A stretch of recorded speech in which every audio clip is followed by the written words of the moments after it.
Good morning, because we're all so early to the metaverse. Thanks for joining us. The Metaverse Nomads, as promised, at least one of the six of us will be there for you every week at 10 a.m. PST to bring you your weekly dose of metaverse news and buzz from our favorite blockchain games and ecosystem. This week we have Bonafide, myself, also known as Invest Geek on Twitter. We have Fancy Hat, and we have Jesse Whitakus. All of us with three of the six Metaverse Nomads and three of the six consoles of Rome. How you doing today, Fancy? Yeah, doing great. Merry Christmas, everyone. And how you doing there, Jesse? You're You're muted, my muted there, brother. buddy. Let me unmute you. Oh, Voila, there we go. There you I'm go. good, How you doing, man. Jesse? I'm a little slow, though. I just got back home, man. Got my flight in today, and it sounds like I caught one of the last flights out because they've shut around 6,500 flights down around the globe right now. So Oh, wow. I'm glad to be back home. It's been a month. That's good. That's good. Yeah, a lot of us are obviously moving around and doing a lot of things for the holidays, and so that's why you see the Metaverse Nomads at half right now. Next week, I think we might actually have a full show. We'll see how that goes. So to get started, we had a lot of news with Star Atlas this week. They dropped a bit of pre-alpha gameplay showing off that Unreal Engine 5. And let's go ahead and roll a video right quick and let everybody see it.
Now, I'll admit it.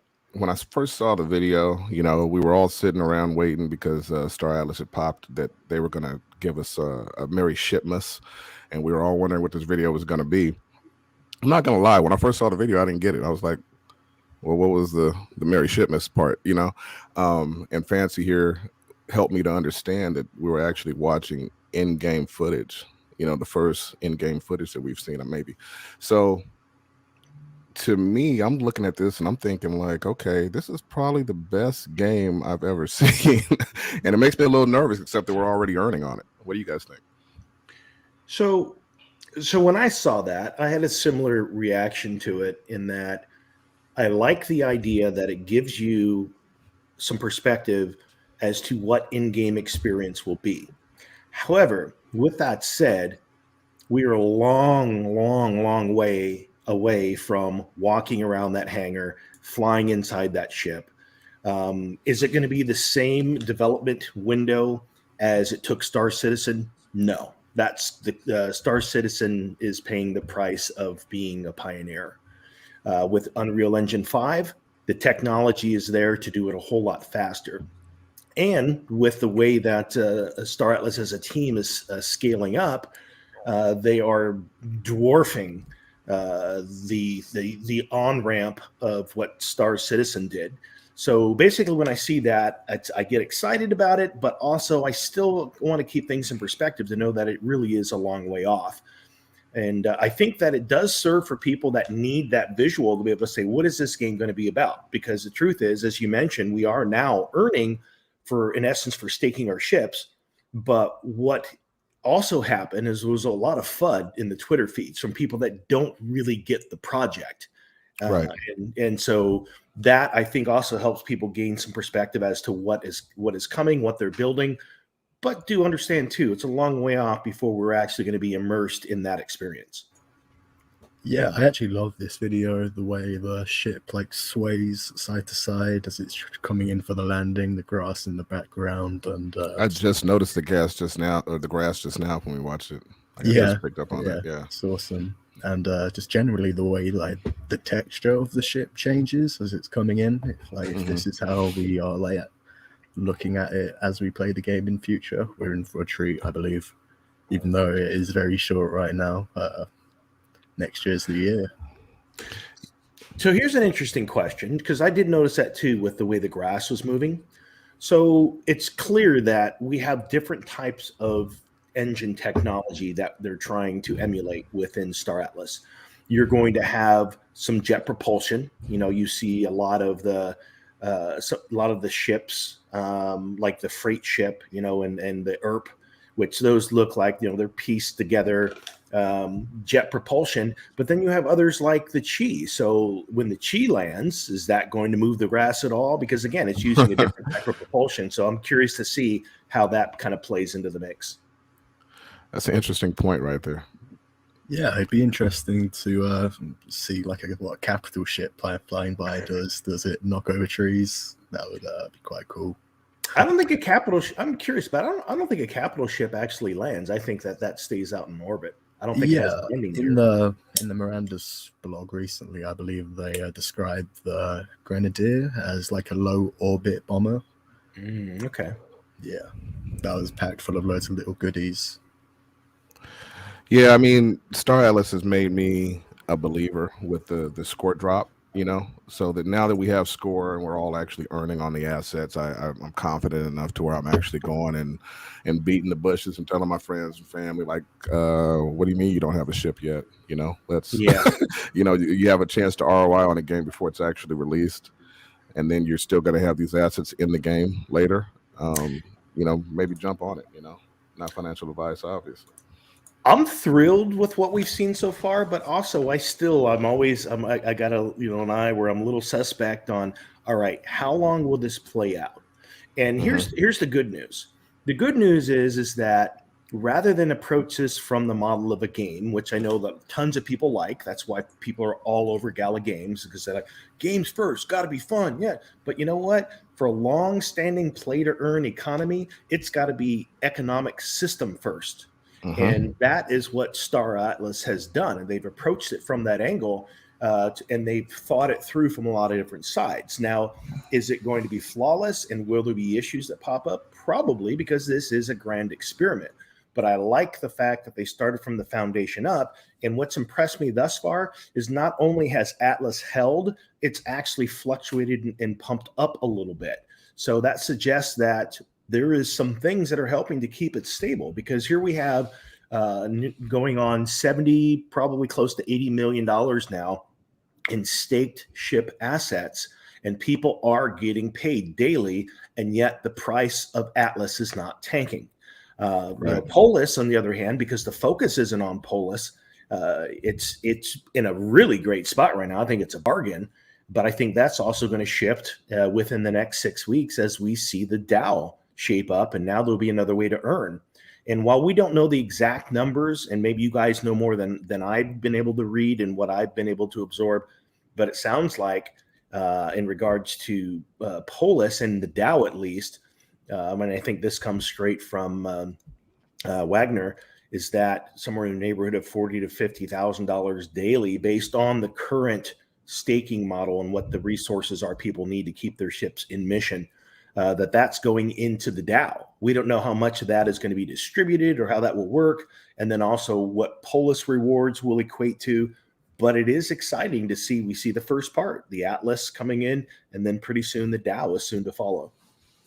Yeah, I like that about the project as well. I think I said it last week that I feel like the release of Score is actually kind of a beta test of the economy, and the fact that we're all testing out the economy now before the gameplay is even live makes me feel a lot safer with the project, especially, like I said, because based off of the ROI right now, you're going to ROI in under, somewhere between 200 and 300 days. So well under a year, you already get your ROI, and that's a beautiful thing for any kind of investment. It Let is. alone one of the first grand metaverse projects out there. And so, yeah, Star Atlas has my vote. I'm one of our console members yesterday, I think he said I'm not going anywhere. I hope they're not. And I feel the exact same way. Well, on that note, one of the things that I did immediately following the launch is I started thinking to myself, okay, so we've launched, and what is the level of commitment beyond the surface level of stuff that we've seen from Star Atlas? And being in the business world, I've spent a lot of time and have a lot of connections on LinkedIn. And so I started doing a little bit of snooping just to see how Star Atlas is growing.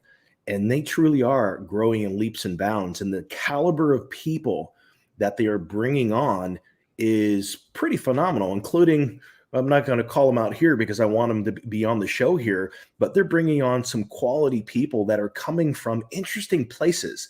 When I say interesting places, I'm not talking about just game design. They're coming from actual real world Northrop Grumman and Air Force satellite level grade mission planning. That's the kind of people that they're bringing on board to help build out Star Atlas in the metaverse. It's really impressive. So they really are walking the talk and doing things behind the scene to bring on some high caliber people to help build this out. Yeah, I mean, knowing these kind of things about Star Atlas is the things that get me really excited about it. Hearing these kind of things is just bodes well for their future. They're definitely, you align yourselves. The people that you bring on in a company are important because that's the direction you're going to go in. That shows what your intentions are. And so when you bring on economists, you bring on actual people who are experienced in certain fields in order to advise you or just to be a part of your project. That lets me know that you're really taking this seriously. I wanted to give a shout out to Sound Bites from the comments. What do you guys think about reinvesting Atlas into buying ships versus buying Polis? So we've been talking about this back channel over the past week. I was originally dumping Atlas into Polis, basically, from my earnings. And then we recently did a giveaway. Maybe Fancy will want to talk about that in a moment, but we just did a giveaway, and we all of us console members bought the little $20 ships and gave them to somebody. And I think we have another person we got to give a bunch of ships to once we get his address. So when I did that, I basically took part of my earnings, and I bought the ship out of that. I didn't, invest any more money into Star Atlas. I just rolled over some stuff. And that made me start to think because, you know what, let me go ahead and share my screen here.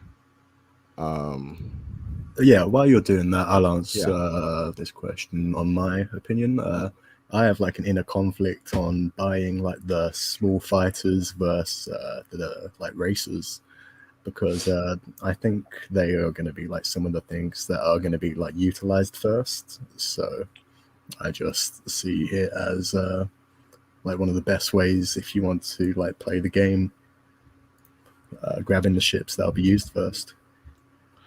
So if we look here, and it just changed, but this is this is the club's website, right, that we're using?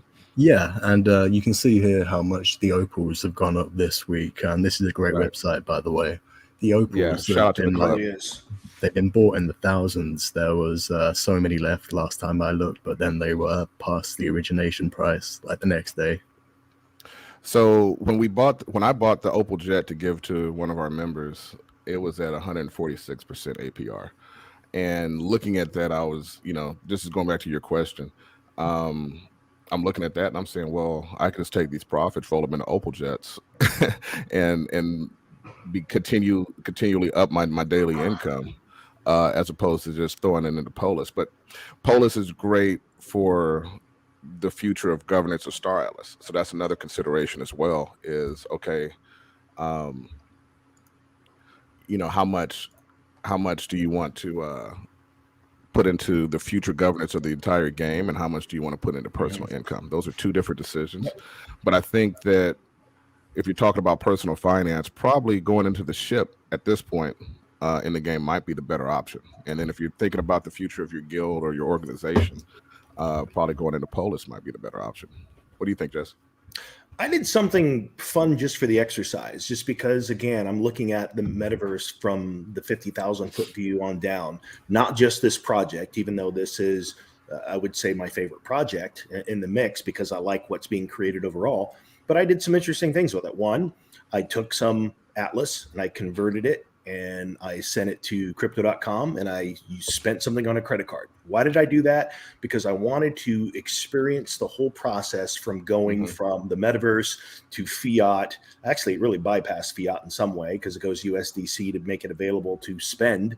So in other words, it is an actual earn game. The earn part only matters if you can actually do something with what you earn. Right. So I did that part. I also took some and I converted to Polis. I've got quite a bit of Polis actually, and I'm excited to see what is going to become the DAO as it launches here. And I guess February 3rd is the target date. But then also I'm buying some ships. And again, that's a beautiful idea for people that are looking to really stick around this ecosystem because it allows you to compound. Right before this launched, I ended up grabbing something like another 66 or so of the jets because they were, as we saw on that Alpha Industry screen, it was really undervalued. And so based on the VWAP, which is the average price that we're being compensated on for what those ships sold, it was a great deal. And it's already proven because I actually put those in a separate account just to be able to see what those would be earning on their own. So the whole way around, I have to say, and I think most people agree that it has beat our expectations thus far. We were using kind of an 8% marker, but at this time across the board, it's actually doing better than that. I'd say it's probably closer to 10.5. Gotta love a company that under promises and over delivers. That's always a beautiful thing. Yeah. So next up, we had this NFT airdrop, Cosmic Sounds. Did you want to go into that, Fancy? Yeah, so this was a airdrop that was given to everyone who holds a Rebirth / Legends poster and a Firmamental collection piece. And yeah, it's just a good faith airdrop. And I was quite pleased when I had this in my inventory. I know some people who didn't have a poster or a Firmamental thing were regretting it. But in reality, this is like $100 right now. I'm not sure if that's like a good valuation, but it's not too unattainable if you want to try and collect all the badges. I'd say for $100, it's absolutely worth it considering the low supply. It's got a rarity of epic. We don't know how items like this will stack, but just because right now, I mean, based on where we all see Star Atlas growing, these are all Genesis items. So we know that even if it's the nostalgia alone down the road, people will be pretty stoked to be able to have these. So I think that for $100, if you didn't earn one, you didn't get one as a part of the drop, I'd say it's definitely worth it. Again, not financial advice, but if I would go about it getting one if I didn't have one. Yeah, the crew morale, social cohesion, increase in overall good fortune. What's not to love, really? And not to take us off topic, but all of you out there in the metaverse, because this is the holiday season, it's a good idea to go and, check your wallets, go on OpenSea, check your hidden tab, because a lot of your projects, if you're out there and you're moving around the way we are, investing in all these different things, a lot of projects are doing airdrops right now. And we'll cover one of the bigger airdrops where people actually got some money here in a bit. But yeah, check your bags, check your wallets. You might have something there just because you've been in these projects so early. Once again, good morning. Yeah, and Michael Phoenix asks if it's better to invest in rare ships rather than common ships. And what do you guys think about this? It's quite hard to say at this stage, but well, I'll tell you.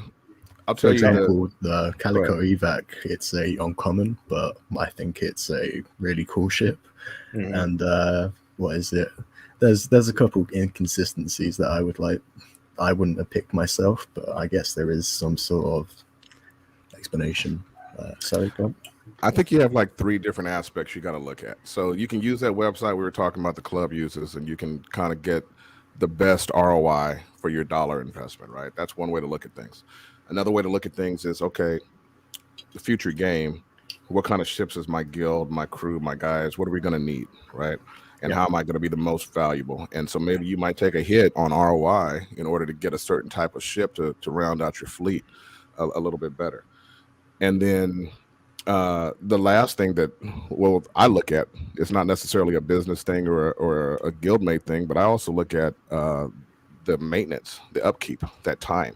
So those smaller ships, the reason I haven't jumped into the smaller ships, you got to be on those things every day. So that's basically, in my mind, means I have to check this thing twice a day. My Yeah. smallest ship right now is Opal Jet in my fleet, and it drives me crazy. It's a 2 day maintenance, but basically every day when I look at it, it's like halfway. I got to refuel, I got to feed everybody, I got to repair, and that is probably about as much as I can take. I don't think I can really carry a fleet of a bunch of smaller ships, because if I come home one day and I check it and I'm not earning, I'm gonna be pissed, right? Right. So Yeah. that's the way I look at it. I quite like the idea of stacking the Opal jets. I found this picture in like the Discord general chat for Star Atlas, and this person has 2,000 of them. So I imagine it's quite fun to just 2181 daily rewards. Look at Yeah, it so go. they're right around $200 a day, Hell approximately. yeah. yeah. That's awesome. Like if you got this ship at a discount, like even if you didn't, it's got one of the best returns, even though it's a Yes. smaller ship. So people will Yes. just snatch Money all wise, these it's a up. deal. Yeah. Money wise, it's a deal for sure. But just look at that. Like, so you're getting 2181 daily. I bet if you were actually watching this live, you would see that Atlas, the pending rewards part, you would see that just ticking up, right? Yep. And then you just imagine that you miss a couple hours because you didn't check on it, that day or whatever. You had a busy day. And then so you lose all those returns because you got to check it on time, at Well, least probably if you twice a have day for a ship like that.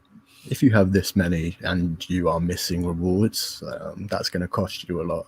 But Right. just refueling when you have like 50%, if you know you're going to be out for the whole day, that might be like an option for most people, because that's just Yeah. like a 0.00005 Solana gas charge. And it doesn't take long. That's the beautiful thing about it. If you go into manage fleet right there, you hit that, you do the resupply all, and then you go and you hit the repair. And if you do that, it takes whatever, like 4 or 5 seconds and you're done. So it's Yeah. not that big a deal. Don't get me wrong. Yeah.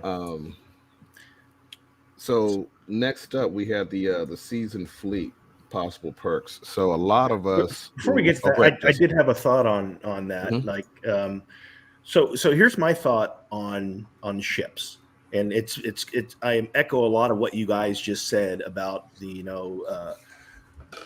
the idea that the smaller ships are going to take more to maintain. But here's another consideration about those smaller ships.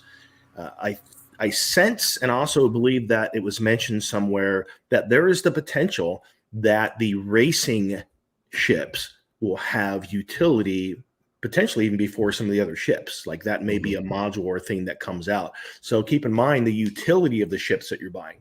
Now, of course, if you go out and buy ships that are larger ships, they're easier to maintain. Like it's a lot easier for me to maintain my Calico Guardians than it is to maintain the smaller jets for sure.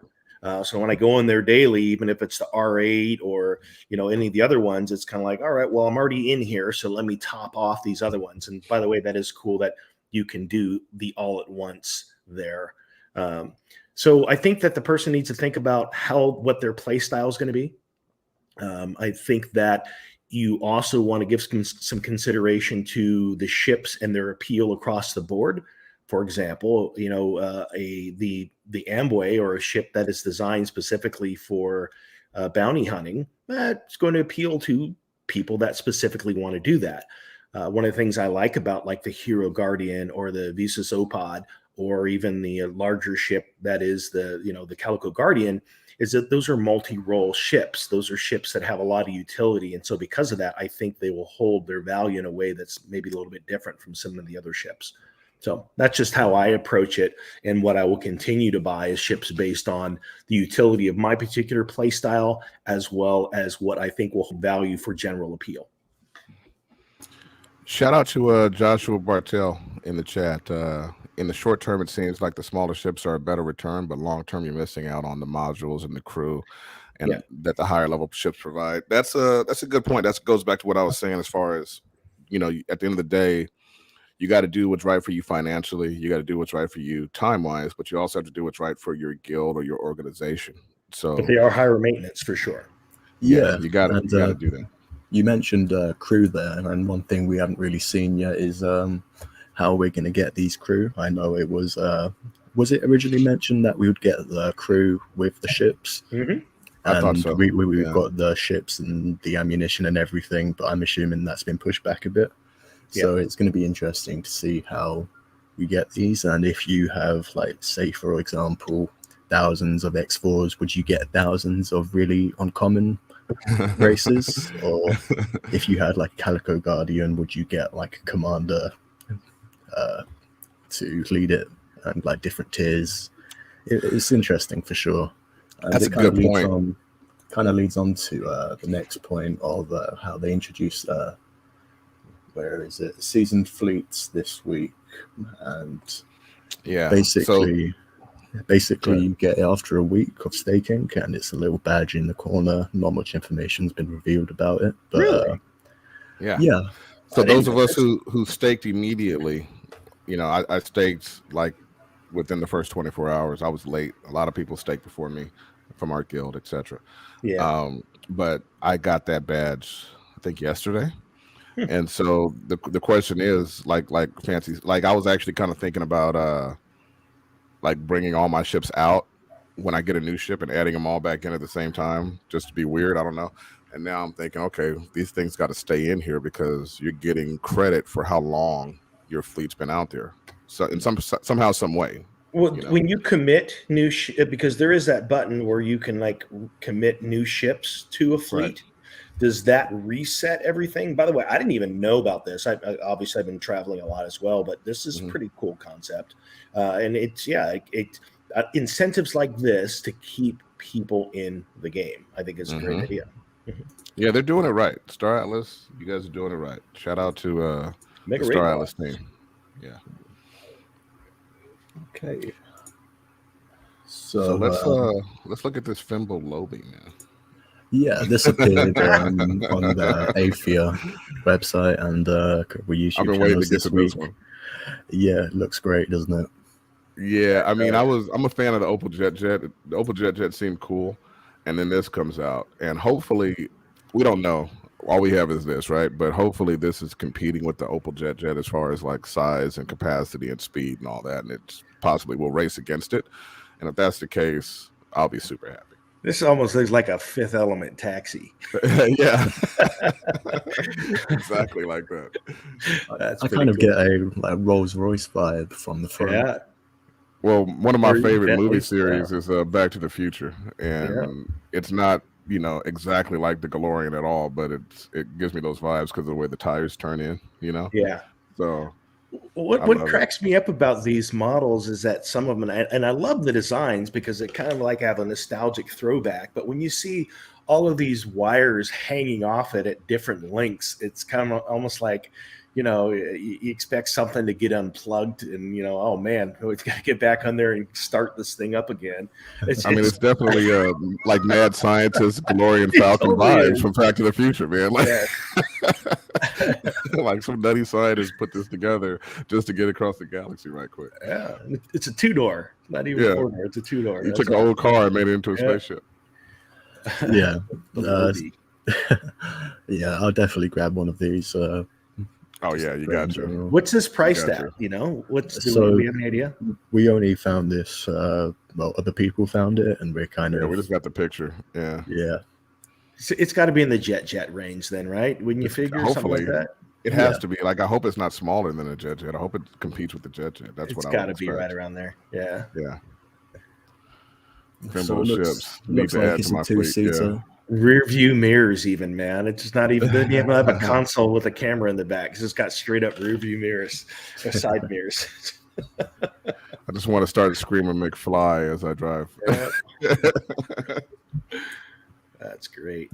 And I also wonder, when I see these ships, I wonder, are some of these designs specifically for within the atmosphere versus outside of the atmosphere? Well, because there's probably going to be some ships that don't come within the atmosphere, and then there's probably going to be some that don't go outside. This one, the Chi can obviously go anywhere. This thing is just a beast, and this design here should win like a design award. I love how it's the same shape in the front as it is. You flip it to the side, and it's the same thing. It's a beautiful ship, and no, obviously I think the Visa Sopod as well. That can go on land, and this is the other ship I could see. This apparently can dock on land with those 2 giant feet. Yeah.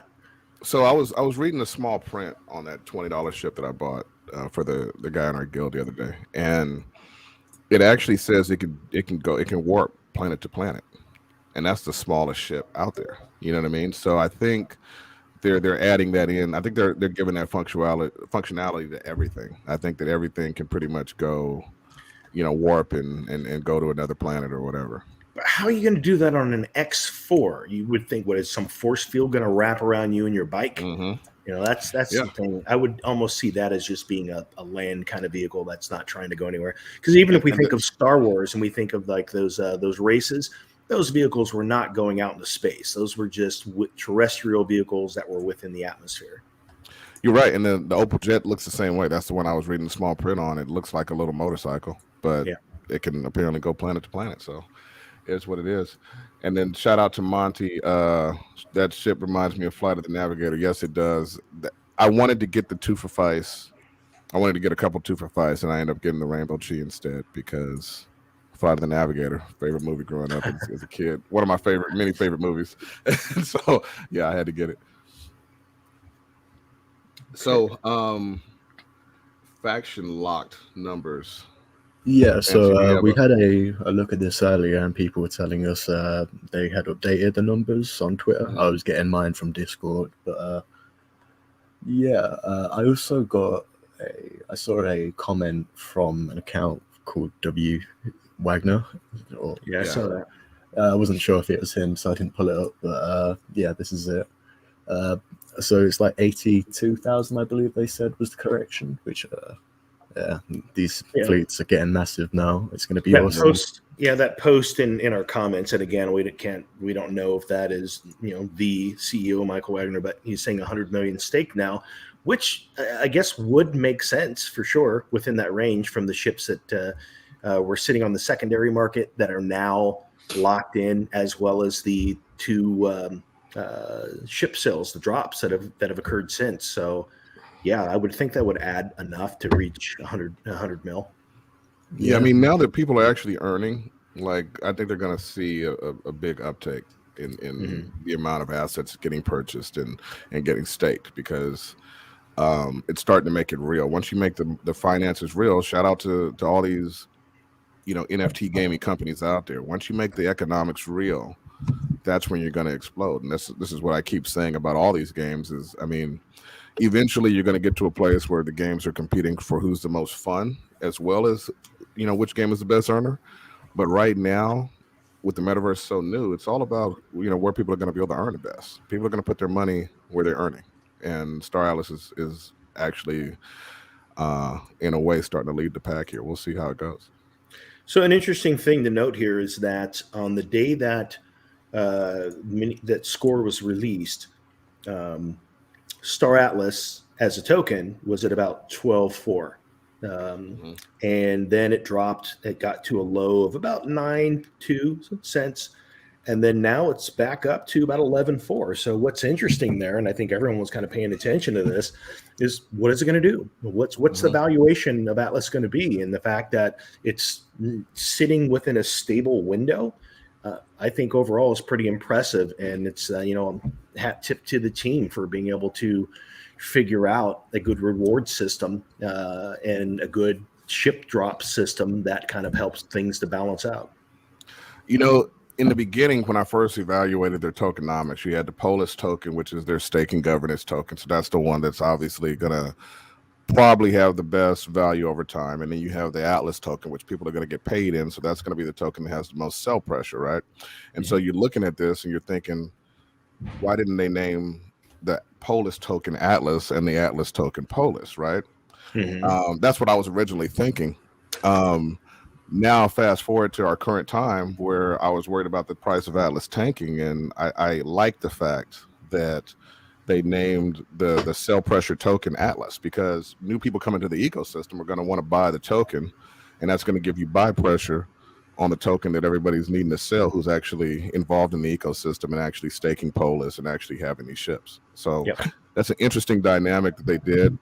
I didn't see the genius right away, and I'm starting to think it was a smart move now.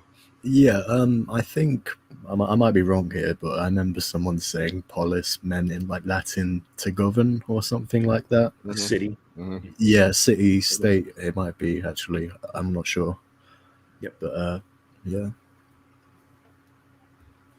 So last week the Discord was at 134 Discord members, and it's at 141 now, slowly rising up there.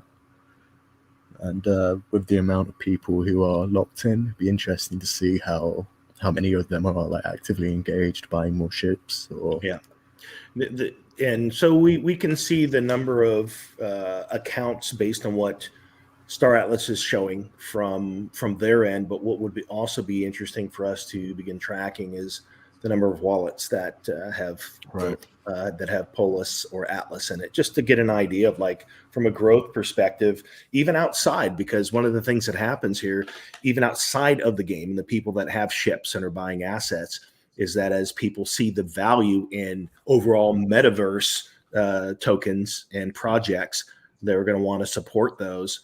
And so there are already people that are buying into both tokens just because of the project itself, whether or not they hold the NFTs. So to be curious just to see what the overall growth is in wallets that hold those tokens. Absolutely. So apparently Polis staking is going to go live on February 3rd, 2022. The Star Atlas team is taking a break this week for the holidays. So yeah, returning January 3rd. Sorry. Right.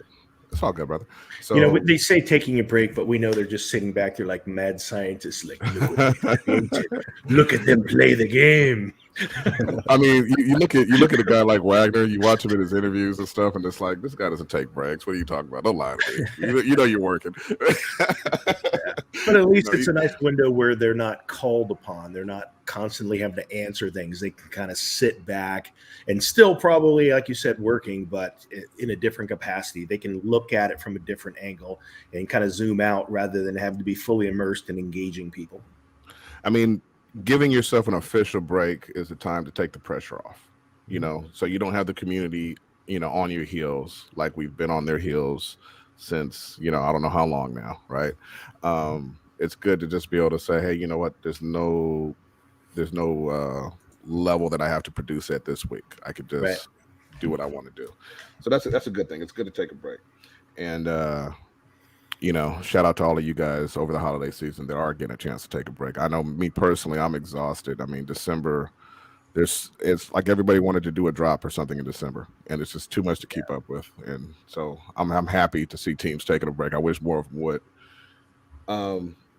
We have anything else on Star Atlas, Jesse or Fancy, before we move on? That was it this week. Yeah. All right. So let's move on to good old Gala Games. Gala Games in the news again this week. Unfortunately, once again, another fiasco. So they had the Miranda's Vox reveal. Let me pronounce that properly. And apparently somebody kind of, in a way, hacked them, right? So this was a Twitter thread. If you guys go out there and go find this Twitter thread, you're going to be entertained. Their legal guy, Jesse Hines, legal counsel, should not be the PR guy. And I think that's been said many times. You got to hire a PR team, Gala Games, because a lot of these things they do wrong, it's not so much that it's way worse than any other program. I mean, there's a lot. I mean, these drops go bad for all these games. Everything is new. Everybody's breaking the meta right now, and nobody's ever done any of this stuff before. The thing is that you can't have people who aren't good at PR dealing with the public because it makes you look really bad. I personally think it's more than that. And I've personally had run-ins with Jesse Hines, and he absolutely should not be engaging anyone. And even beyond what you're showing there, he even stated that he was initiating a lawsuit with ETH. it's like Yeah. you know, so much of what they do can be prevented. They're just like a bull in a china shop, just rolling Yes. through. And granted, there's some power in figuring it out as you go, but they make a lot of mistakes that could be avoided. Mhm. And they make them again and again and again. And man, and this is just my personal view on it, but my spidey senses just, there's just an element of corruption over there that I just can't get over. Do I still have a node? Yes. Do I still have their NFTs? Yes. Have I still bought into stuff, and will I continue? Yes, because when I look at the market as a whole, part of what I'm looking for is how much the market is lapping up what a project is putting out. And Gala has me convinced at this point that there are going to be some folks, some fanboys, some people are going to ride that until the wheels fall off. But underlying it, I'm telling you, and this goes all the way back to the very first dealings, and even when I called them out on price padding, you know, there's just an element, there's just something corrupt there underneath the surface to me. This is just my opinion. I know there's always comments, people like, dude, what are you talking about? But you know what? Yeah. That's just how I feel about it. I like your analogy of till the wheels fall off, because that is exactly the ride I feel like I'm on with Gala. I mean, let's be real. I don't know anybody personally who's invested in Gala who didn't make money. True. They are Made the lots. best. They are the best NFT selling company out there right now. If they sell an NFT, you're going to make money if you're there in the beginning. Best smoke and mirrors in the business. Best smoke and mirrors in the business. The question is when are the wheels going to fall off? And Yeah. it's a scary thing, because you see them, you know, you see them doing great, but at the same time, they have a lot of pressure. They're setting themselves up for a lot, like a huge domino fall. Is what they're setting themselves up for if they're not careful. Absolutely. So, I mean, I'll go a step further and share like the reason that I have some of this opinion. So, got a Gala node. Gala node's making me money. But what does my Gala node actually do? My Gala node doesn't do anything. I installed this Gala node in probably April of this year, and I've set it and forget it, and I haven't done anything. Granted, I will say that they have said that there is going to be a change coming to them, and we need to update them before the first of the year. But up to this point, it has not done anything, and it's making me money. So in many ways, that is just kind of a money game. So then we go from there to Mirandus. A lot of people believe that at this point we already have a playable alpha. There's been 3 server tests. One of those, the first 2, were kind of pushed forward by the Guild Rome, our guild.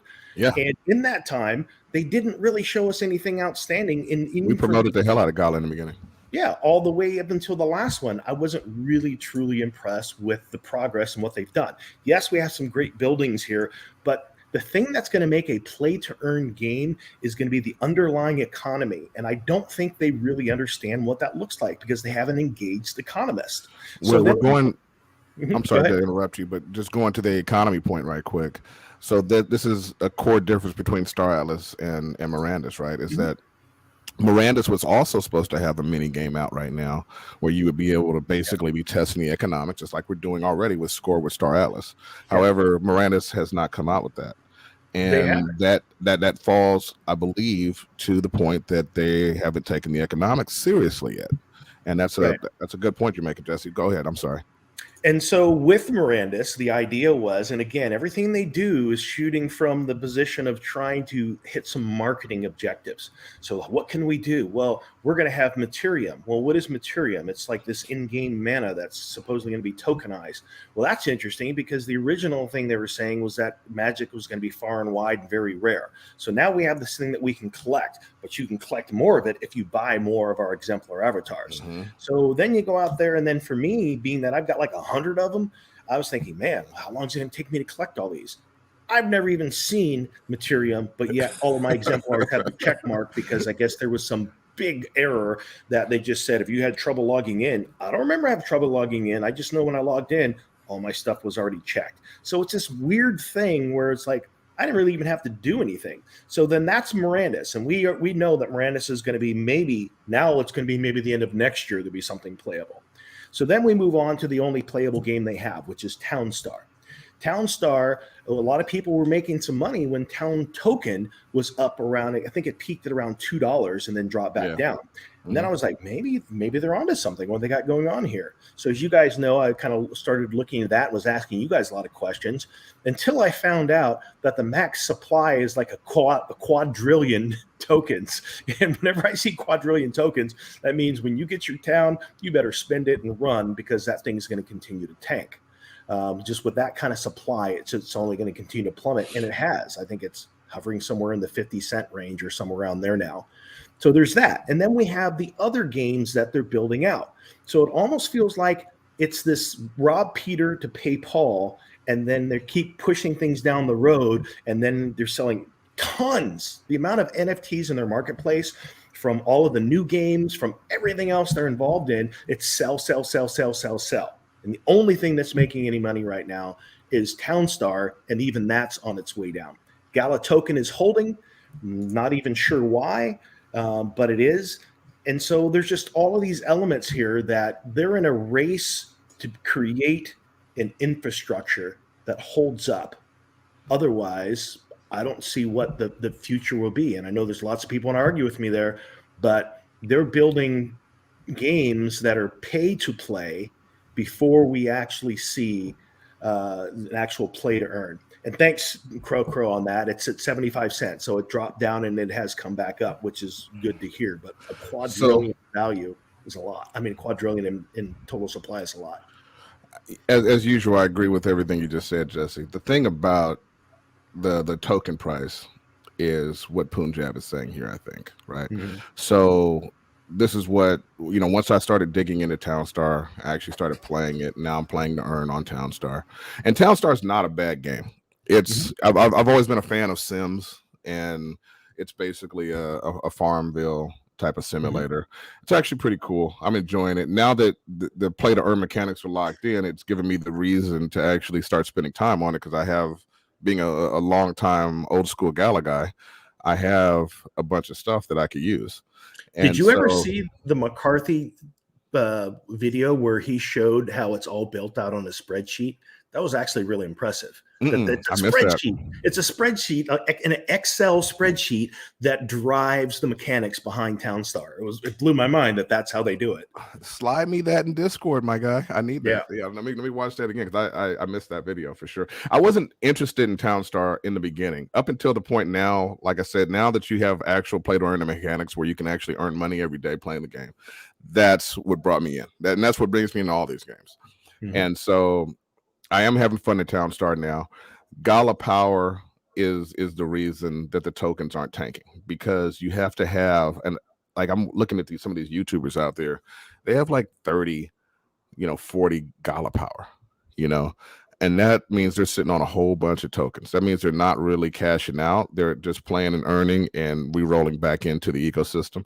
And so that's what's keeping them afloat. Is it going to keep them afloat forever?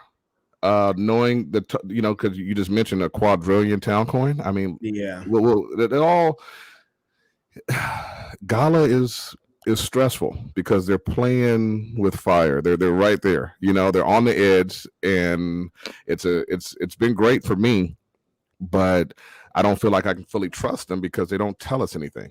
And so that's the key right there. What you said is spot on, because I continue to do things to invest in their ecosystem, but I'm hesitant to recommend it. I mean, you're kind of stupid not to at this point. Like, if the horse keeps winning and you just refuse to bet on him, that's not smart either. Right. Even though you know that the horse might have, a rotten hoof. Yeah. It's like he keeps winning. What are you going to do? So shout out to my guy, Ultra, one of the 6 consoles in Metaverse Nomads. LOL, they remove emojis they don't like now. Yes. So this is something that came up pretty big. It was in the Twitter war. Like I said, Yes. go on Twitter and you're going to enjoy yourself. They removed the poop emoji, the eggplant emoji, and the clown emoji. Well, and the clown emoji. They just told you that you can't use them anymore. They didn't like that form of expression because They didn't actually remove them. I thought they actually removed them. Oh, maybe That's they what I did. heard. I just knew that they were saying that we know I who thought they you were are. removed. Of course, you know who they are because you can see who actually engaged with an emoji. So this is the thing, right? Is that that's another thing that makes you nervous is the level of censorship, right? So I'm a node owner. Okay, I make a lot of money with Gala, and I'm a free-spirited person who speaks my mind. That's not ever going to stop. I come on this podcast and I trash Gala all the time because sometimes they do trash things, right? So do I have to worry that my nodes are going to get turned off one day or something like that? I mean, you can't just keep lashing out at your community when they do something you don't like. I mean, you have to. You look at. There's other communities out there. Star Atlas, Gary V, Tom Billy. There's guys out there who have communities that go rogue or go toxic at certain points. Mhm. And if you look at the way they deal with their communities, they don't just trash their communities. They don't just block people or ban people. They take care of people. Did you in see a what way, Billy did and they recently? turn it around. Yes, I'm just part did a of buyback. He just did I'm a part of the buyback. impact theory. Yeah. So if let's if go you're into not it. happy here at all, we'll buy your NFT back from you. That is how you deal with a toxic community. So just to give some more background, I think me and Jesse both are investors in the Tom Billieu impact theory. This isn't even in the show notes, so we're going rogue here. So you could pay, I think it was, you could buy the legendary key, which was the top tier of impact theory. You could buy it for 3 ETH. Okay. It was a Dutch auction. So eventually that price went down to 1.5 ETH. Right. Myself being myself, I bought mine at 1.5 ETH. Same. And then there was a lot of, let's call it butthurt in the Discord, in the community, because of that, because a lot of people didn't understand what a Dutch auction was. So a lot of people aped in. One of my friends, one of my coworkers, he actually aped in right there in the beginning. He bought the 3 ETH legendary key. He bought a heroic key for the 1.5, I think it was. And then, or whatever the full price of a heroic was. He spent all the money. Within 24 hours, Tom went on ahead and cut a heroic key for everybody who was an early adopter. Everybody in that first 24 hours got an extra heroic key. So at that time, I think basically my friend made about 16 grand in 24 hours because he was early. Okay. So later on, he's like complaining because the price has gone down, because after the Dutch auction, the price went down. And I said, bro, why didn't you just sell? And he's like, well, I would never sell. I'm part of the community, blah, blah, blah. I said, well, then stop crying. Right? Either sell or stop crying. And this is what we're dealing with out here. So, but like you said, Jesse, Tom Billieu dealt with it the right way. What he did was he went on ahead and he said, hey, if you're unhappy as being a part of this project, I'll buy back your NFT right now at the full price. And he gave that out to everybody. So, all of us who bought, who aren't happy right now, could have easily just went on ahead, did the buyback, and got out. And that's something that I don't see Gala ever doing. This is the thing. He wanted to create a positive community. He wanted to get the toxic people out, and the best way to do it was to buy them out. I have 2 months of unanswered support tickets from Gala, so I definitely know they're not trying to buy back anything. I can't even get a hold of them. Shout out to my guy Ray. Hey guys, couldn't make it live, but keep killing it. My guy, we're gonna do you proud out here, brother, and you be safe on your travels. Indeed. So anyway, we covered the Twitter trolls and the Miranda's Vox fiasco. Positive news on Gala, or as positive as it gets anyway. I aped into something this week. So did you manage to get some? I wasn't able to get any. I did. So these are the Genesis Curry flows. These are Metaverse shoes. So there have been Metaverse shoes in the past. These aren't the first Metaverse shoes. What's interesting about these shoes is that they are the first shoes to come out that commemorated like a special event in the real world. So Steph Curry just broke the all-time 3-point shot record. he broke it wearing these shoes that were made by Under Armour. And then they launched immediately the NFT. This is obviously something that Gala Games, Decentraland, Sandbox, and a couple other organizations have been working on for quite a while, because they immediately launched this when he broke the record. So you had 5 tiers. The highest tier over here, the unanimous, there's like 30 of them total. The lowest tier over here, the lab, you had 1.4 total. Okay, so altogether, the total amount of shoes is under 3,000. 2974 was the record that he broke. So they came out with 2974 NFTs to represent that.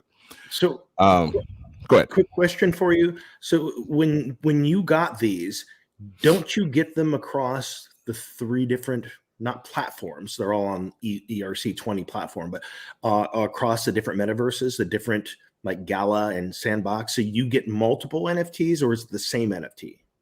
So that's a good question. So originally, what you bought, if you got into the sale, you bought for $300 a locker, and that locker unlocked one of these shoes, kind of like as a, normally when you get an NFT and then you do the reveal afterwards. So it was a locker, you revealed it, you got one of these 5 versions of the shoe. Now, these 5 versions of the shoe, each one of them will come with accessibility to 3 different ecosystems. Decentraland, Sandbox, and Gala Games. You're going to have play to earn mechanics in Townstar with these shoes.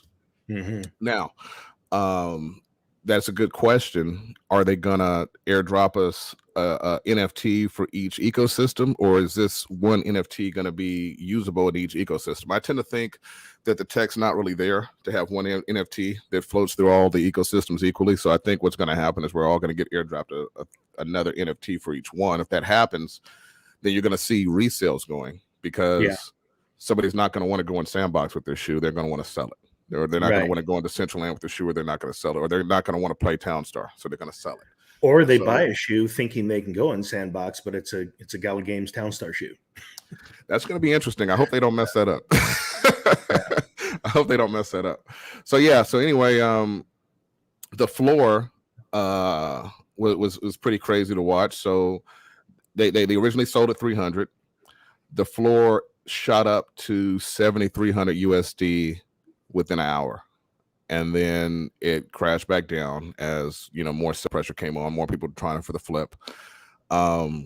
These shoes here, the Lab and the Warps, I bought my Warp at about under 3,000, and now the lowest price is 1 ETH. The Labs were down at like 1,500, and now the current price is oh, there you go, 39. So which is fascinating when you think about it. And we've had this conversation before when we bought, when we were talking about the jackets for the Star Atlas NFTs that launched a while back. And we're talking about how you have these virtual goods. I've never paid $4,000 for a pair of shoes before, but we see people eagerly spending this on virtual goods, and this just really demonstrates. Look at this, $89,000 for a virtual pair of shoes. It demonstrates the transition that we're seeing into the metaverse, where people are placing more value on digital goods than they are actual physical goods. And it's really fascinating to see this take place. So I've always had a interesting collection of friends, because I have a nerdy side and a more street side. So I have like friends that are sneakerheads, and I've never been a sneakerhead. I've never spent more than a couple $100 on a pair of shoes in my life. Same. And I went over here and I bought these shoes. I was trying to buy them at 2,500, and I ended up catching them at 28. So I spent almost $3,000 on a pair of shoes. This is my first time spending this much money on a pair of shoes, and it's because of the metaverse. It's because of the fact that this is history in the making, right? These shoes aren't going away. I'm not going to wear these shoes. I'm not going to get them scuffed up, but I will be rocking them into Decentraland in the near future. As soon as I'm able to, you will see me in Decentraland, only because I got shoes now. So we'll see how it goes. But If you wear them in the deep space with Star Atlas, do they get burned? No, Better not. I'll be so mad. No. Star Atlas wouldn't be able to do that with the contract. But yeah, that's kind But of. no, it's a cool thing, and we'll see how it goes. I bought them because I believe that certain NFTs are going to be collector's items here in the future. I think that 5 years from now, 10 years from now, the very first Steph Curry's from the 3-point shot, the first shoes that went into 3 different metaverses at the same time, et cetera, et cetera. And then don't get me started on the idea that, Townstar might actually, do this right and you ROI on these shoes in the near future based off of how much you can earn on them, then you're really sitting on something special. So I went on ahead and aped in. I'm doxed out here. You guys know, so you guys can all laugh at me in 5 years when the shoes are worth nothing. But we'll see how it goes. I seriously doubt they'll be worth nothing in 5 years. So I mean, we're also seeing this is just the beginning. This is the gateway for other celebrities and and personalities to be able to make their way into the metaverse. I mean, look how Snoop Dogg is adopting the metaverse. I don't know if you saw on Joe Rogan, I forget the guest he had on there, but they were talking about how someone spent $450,000. Oh, we got that. We're going to use that. We're going to play that on the outro. Yeah, are we? Awesome. Yeah, we're gonna play that video when we head out, because that's a funny video. But go ahead. Sorry. Just the idea that someone's like, "Hey, man, I want to be next to Snoop Dogg in the metaverse," and they're going to spend $500,000, on a plot of land just to be in proximity of someone that's famous. And we're going to see so much more of this. It's just we're at the bleeding edge now, and much of it is due to the fact that the adoption still has barriers for just even establishing a wallet. I've got tech savvy and wealthy friends that are slow to come to this space. They've made lots of their money in the digital marketing space over the years, but they're still slow to come to to crypto. And many of them have, but then their barrier is just they're coming into crypto, the baseline top cap stuff, and then they're not aware of altcoins. And then there's those that aren't even aware of NFTs and the metaverse and gaming. Let me tell you, Jesse, I have friends that have been in Bitcoin as long as I have. We're talking, they got 4 or 5 years in the game as far as being crypto people. It's that old crypto. When I tell them, hey, the Steph Currys are out, I know you're a sneakerhead, you might want to jump on this. And these friends of mine that have been in the space as long as me are saying, oh, okay, I'm about to download the MetaMask wallet right now. I'm like, what? You're gonna download MetaMask now? Like, what are you? Are you like, what do you mean? How do you not have a MetaMask wallet? Like, what are you talking about? Yeah. So. Yeah, you're right. I mean, we're so early still. Yeah. I like this comment from Costy19. Will Miranda's exemplars run faster when wearing a Curry shoe? That's pretty funny, man. Speaking of that, I have a question. So sometime back, we were all told there was going to be, like, I've seen it, Ring of Discord. Now, is that something that all Discord members are going to get? We're supposed to get, we'll get someday, because I've seen them on OpenSea. So we don't know what these things will do for your exemplar thereafter, or like the one that just came. So with this past drop, I opened my box. There's the thing. It's like, do I sell my box for the 4 ETH, 3 ETH I can get for it, or do I open it up? Hope there's a dragon in it, So that's the challenge you always have. So I open it up. And I got a human goldsmith. I'm like, human goldsmith. I have a goldsmith human exemplar, so I understand if you pair them up, there's some extra bonus there.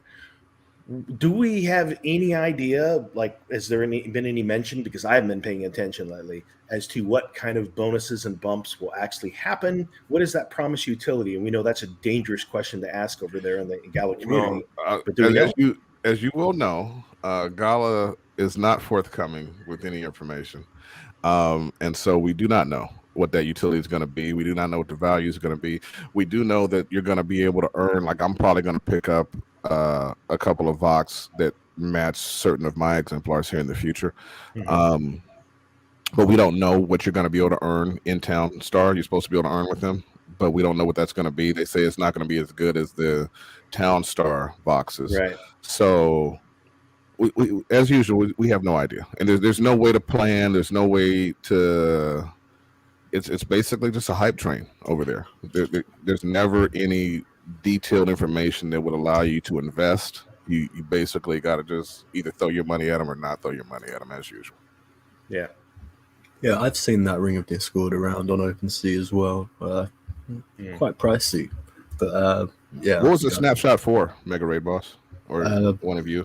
Just being in Discord, right? Yeah, they haven't given it out, so I haven't got my ring yet. What's but going we've on with seen my it ring? OpenSea, so that means that server nodes probably had them dropped. And by the way, I ask this pretty much on every show: is like, is there anyone that's had a server node going all the way back to March, April this year that's never received anything? I really think there's something messed up with my node due to some issues that happened way back. But yeah, I've never gotten anything. So. I think, like you said, yours is a special case, and I think you are getting screwed because I've gotten a bunch of crap skins, so I've gotten drops. I haven't gotten anything good. I think Mega Raid and my guy Rob Mega, they've both gotten some really sweet things as far as I remember. Good on them, absolutely. Yeah, I haven't got anything nice. So yeah, that's Gala Games. You guys got anything else to add? No, just horrendous NFTs have been dropping a bit in price recently. I've got a picture of this homestead. That's right. It was like 8 ETH, like a while ago. It was $32,000 last time we brought this up here. Yeah. So we got a pump because Zuckerberg and Facebook rebranded to Meta. And that caused a huge uptick in the price of all Metaverse land, all Metaverse coins, all Metaverse anything. Well, they had Galaverse too. And they had Galaverse as well. Mm-hmm. And so now you're seeing the market resettle. And so how low will it go? That remains to be seen. But and you can see that on the bottom graph there, how, right around the first week or so of December was kind of where it peaked before it started dropping back down. And I think the other realization here at this point that is reflected in this is that at no time did they really do a press release or even say, hey, community, we are not going to give you that end of year play to earn beta that we've been talking about all this time. So in many people's mind, that was the expectation that they had, was that, hey, we're going to get something playable at this point, even if it's just alpha. But now as people are realizing, well, it's a lot further off, I think people are starting to look to see, hey, there's other projects out there. There's projects that will pay you today. There's projects that will pay you today, or you can wait on Miranda's to hopefully come out someday. The shopping channel, I don't trust Gala. I have invested in Miranda's, but I don't trust them.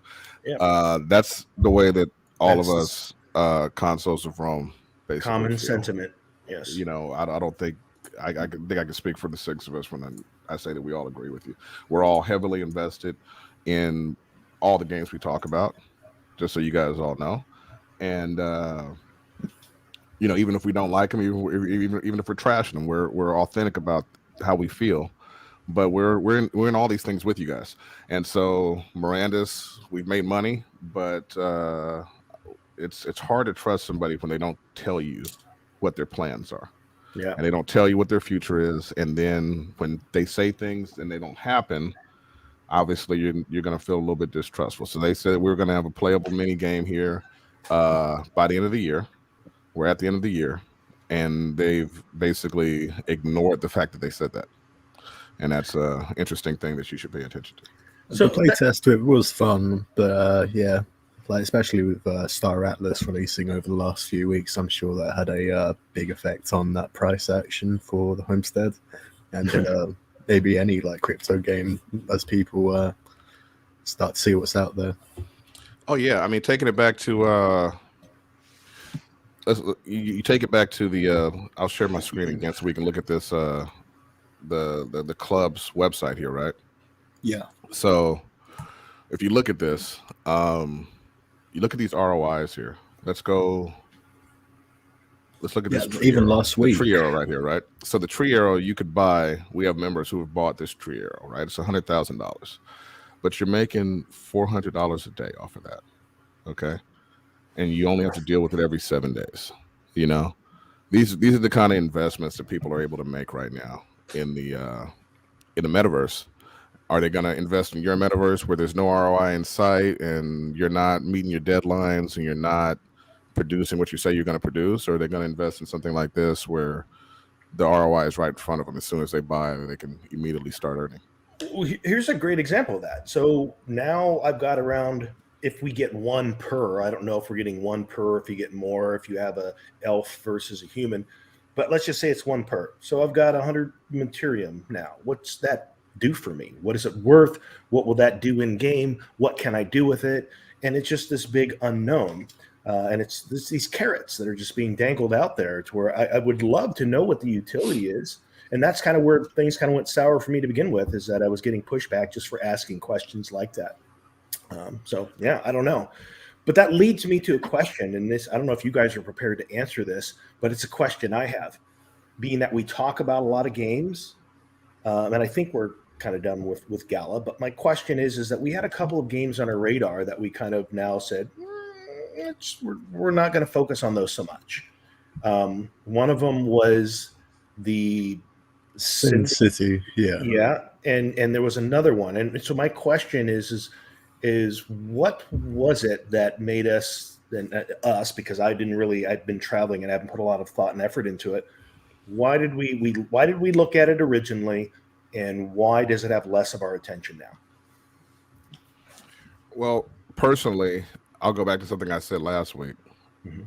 Is that I had to be a grown up and tell myself, hey, you know what? You're only responsible for a certain amount of projects. And so I cut myself off at 12. I'm not going to count the Tom Bilyeu Impact Theory, Gary V, NFT. If I happen to be fortunate enough to become a cyber Kong or something like that in the future, I'm not going to count things like that. Right. But as far as gaming ecosystems, I can only play so many games. I can only manage so many scholars. So I had to cut myself off at 12. And so that's what I'm going to do. And so if you're in my top 12, then you're going to be in my top 12. And if you're not, you're not. And that's going to cut a lot of pressure off of me as far as trying to keep up with all these things going on. I showed my Discord one day, and one of our guys was like, all the updates and stuff in my Discord had his OCD, tripping out. And I was like, I can't, there's no way I can look at all these updates. I'm just in these Discords so that I have access. Yep. And, that's kind of how it is for me. So yeah, I'm the games that I can actually earn on today. I went hard on Axie because I was able to earn on it today. And I'm going hard on Star Atlas now because I can earn today. And then I'm going to stay in Gala because I'm earning, even though I'm not earning on Miranda specifically, the Gala ecosystem has been very good to me. And so I'll take those earnings and I'll roll them into the Steph Curry flows of the world, of the metaverse. But as far as new games, there's a higher bar now because I have games I'm already into. So what is your game going to bring me? When is it going to bring it to me? How much can I trust you? How exciting is it? How fun is the gameplay going to be? I'm still buying coin games. They haven't done anything yet, but I believe in the ecosystem. I believe in the game. I think the game's going to be fun, just hearing it described. So I'm still buying into that. But there's a lot of things that Alex Becker and Elio Trades talk about that I just don't have the bandwidth for. Like there's some kind of alien game they're talking about. Yeah. I haven't even looked at it. I don't have the time. Yeah, like Chain Guardians is one that I'm into from an investment standpoint, and it's because I like the concept of what they're doing with the ecosystem. They're kind of like an incubator and kind of a launcher of game concepts, and so things like that. But I'm with you. But I can't do 12 because the way I tend to deep dive, like even how we all met, I was doing videos about Miranda's with Miranda's deep life. in there. Yeah. And that's kind of how I approach it. And because of that, I can only do a handful of games but when you ask me something about a game, I will be able to tell you exactly what's going on because I'm deep within the numbers and I know it. But what maybe Fancy Hat, was there something in particular that kind of steered us away or just caused us to pause a bit on Sin City? Well, we didn't know much about it originally, and it was on the Binance chain. That was one factor. Also, the ARG games, or alternate reality games they were doing. That was one of the reasons we went into it. We thought it would be fun, but they were just either too hard or they weren't done very well. So you only have a first shot so many times. Yeah. That's the thing. There are so many projects right there. I think last week I showed a screenshot, or actually a live screen of the most anticipated games of 2022, and there's like game awards and games you can vote for. And they're in the hundreds of them. Mm-hmm. And we know that some of them are lookalikes. Some of them are trying to leverage their version of Axie and card games. Other ones are trying to come up with some interesting money game of version of NFTs. And there's just all these ways that people are approaching it. And I would say unfortunately, which is common in many industries, is that the bulk of them are trying to take advantage of this window of opportunity Yes. without a full team, without a doxed team. And that's a big thing for me now. It's like almost any project, I want people to be doxed. I want to, You have to be now. That's the bar. yeah. I mean, Yeah. you're not, you don't, if you were to take, if you look at all the rug pulls out there and you Yeah. like go back and see, all right, which of these projects had, doxed leadership, you're going to see that there's a recipe there for disaster. So that's a big piece of it. And also, like, what are the projects that appeal to you most? Because if you get in the habit of trying to chase everything, you're just going to be all over the place. I follow a guy named Max Kaiser, and he's a Bitcoin billionaire, Bitcoin maxi to the max, one of the OG Bitcoin maxis, and he's always looked at altcoins basically as a way to steal your Bitcoin, because in the beginning, before a lot of these exchanges were, as active as they are now today, you couldn't buy a lot of altcoins without buying Bitcoin first and then trading it for these altcoins. And so he looked at all these altcoins as a way to steal your Bitcoin. And, that's always stayed in my mind. I'm not a Bitcoin maxi. I am a Bitcoin sympathizer for sure. I feel like people should have most of their wealth in Bitcoin, but I'm not a Bitcoin maxi. I believe in a lot of these metaverse projects. But the thing is that you got to remember that a lot of these projects are simple scams. Yep. They're going to sell you a game in one hand and take your crypto with the other. And that's what they're trying to do. And that's the whole goal in some of these situations. And so you have to be aware of that when you're walking across the metaverse. I mean, it's the wild, wild west out here. We're early, and there's nothing that's going to save you or protect you. There's no government. There's no legislation. There's no rules or laws really for a lot of this stuff yet. So you got to remember that. The big caution, and I would say this for everyone right now that's in metaverse gaming and into the metaverse and blockchain gaming, and this is something that I had to come to terms with in 2021, because I actually went looking for blockchain gaming myself. I was saying, hey, based on what I know about blockchain, there's got to be games. There's got to be play to earn. There's got to be this kind of being fused together. And that's actually how I found Gala Games. I actually found Lost Relics first. And then that kind of led me down this path of finding all this stuff earlier this year. So I was still late in some regards, but still very early in others. And the thing that I'm witnessing here that I really needs to people to pay attention to, and it's the reason I kind of became a bit of a watchdog with someone I was doing, is that it's really easy to get caught up emotionally and to make very irrational decisions in this space with large sums of money. And here's what I mean by that. We already talked about what we call old crypto money, and that old crypto money is only 4 years old, really. But it's people that bought in ETH at $40. And so for you, spending 40 ETH on something where you originally paid $40, it becomes kind of funny money. But the other thing that kind of is important to think about is that in the world of gaming, all it really takes is for a company to be able to tell you a little bit of the story and let you create the rest right here between your ears. And you will create so much of the story to where you will start making irrational buying decisions based on what you want to be created and the story you're creating in your head, rather than really getting in the habit of looking at the tokenomics, at looking at the leadership team, at looking at the project itself, looking at the landscape of the metaverse and saying, hey, is this something that I would recommend to someone else based on real world facts and not the hopium that's filling up in me based on what I want to happen at some point. And so it's been a real kind of a, come to Jesus meeting for me this year, thinking in those terms, like how much of what I'm doing is rational thought based on things that are real world and analyzing what's going on versus what's happening between my ears and what I want to create in the gaming world. I mean, I think you were probably the first person I heard make that kind of a statement. Back when we were all heavy into Miranda's, you were the one that was like, they're giving us just enough information for us to create our own dream.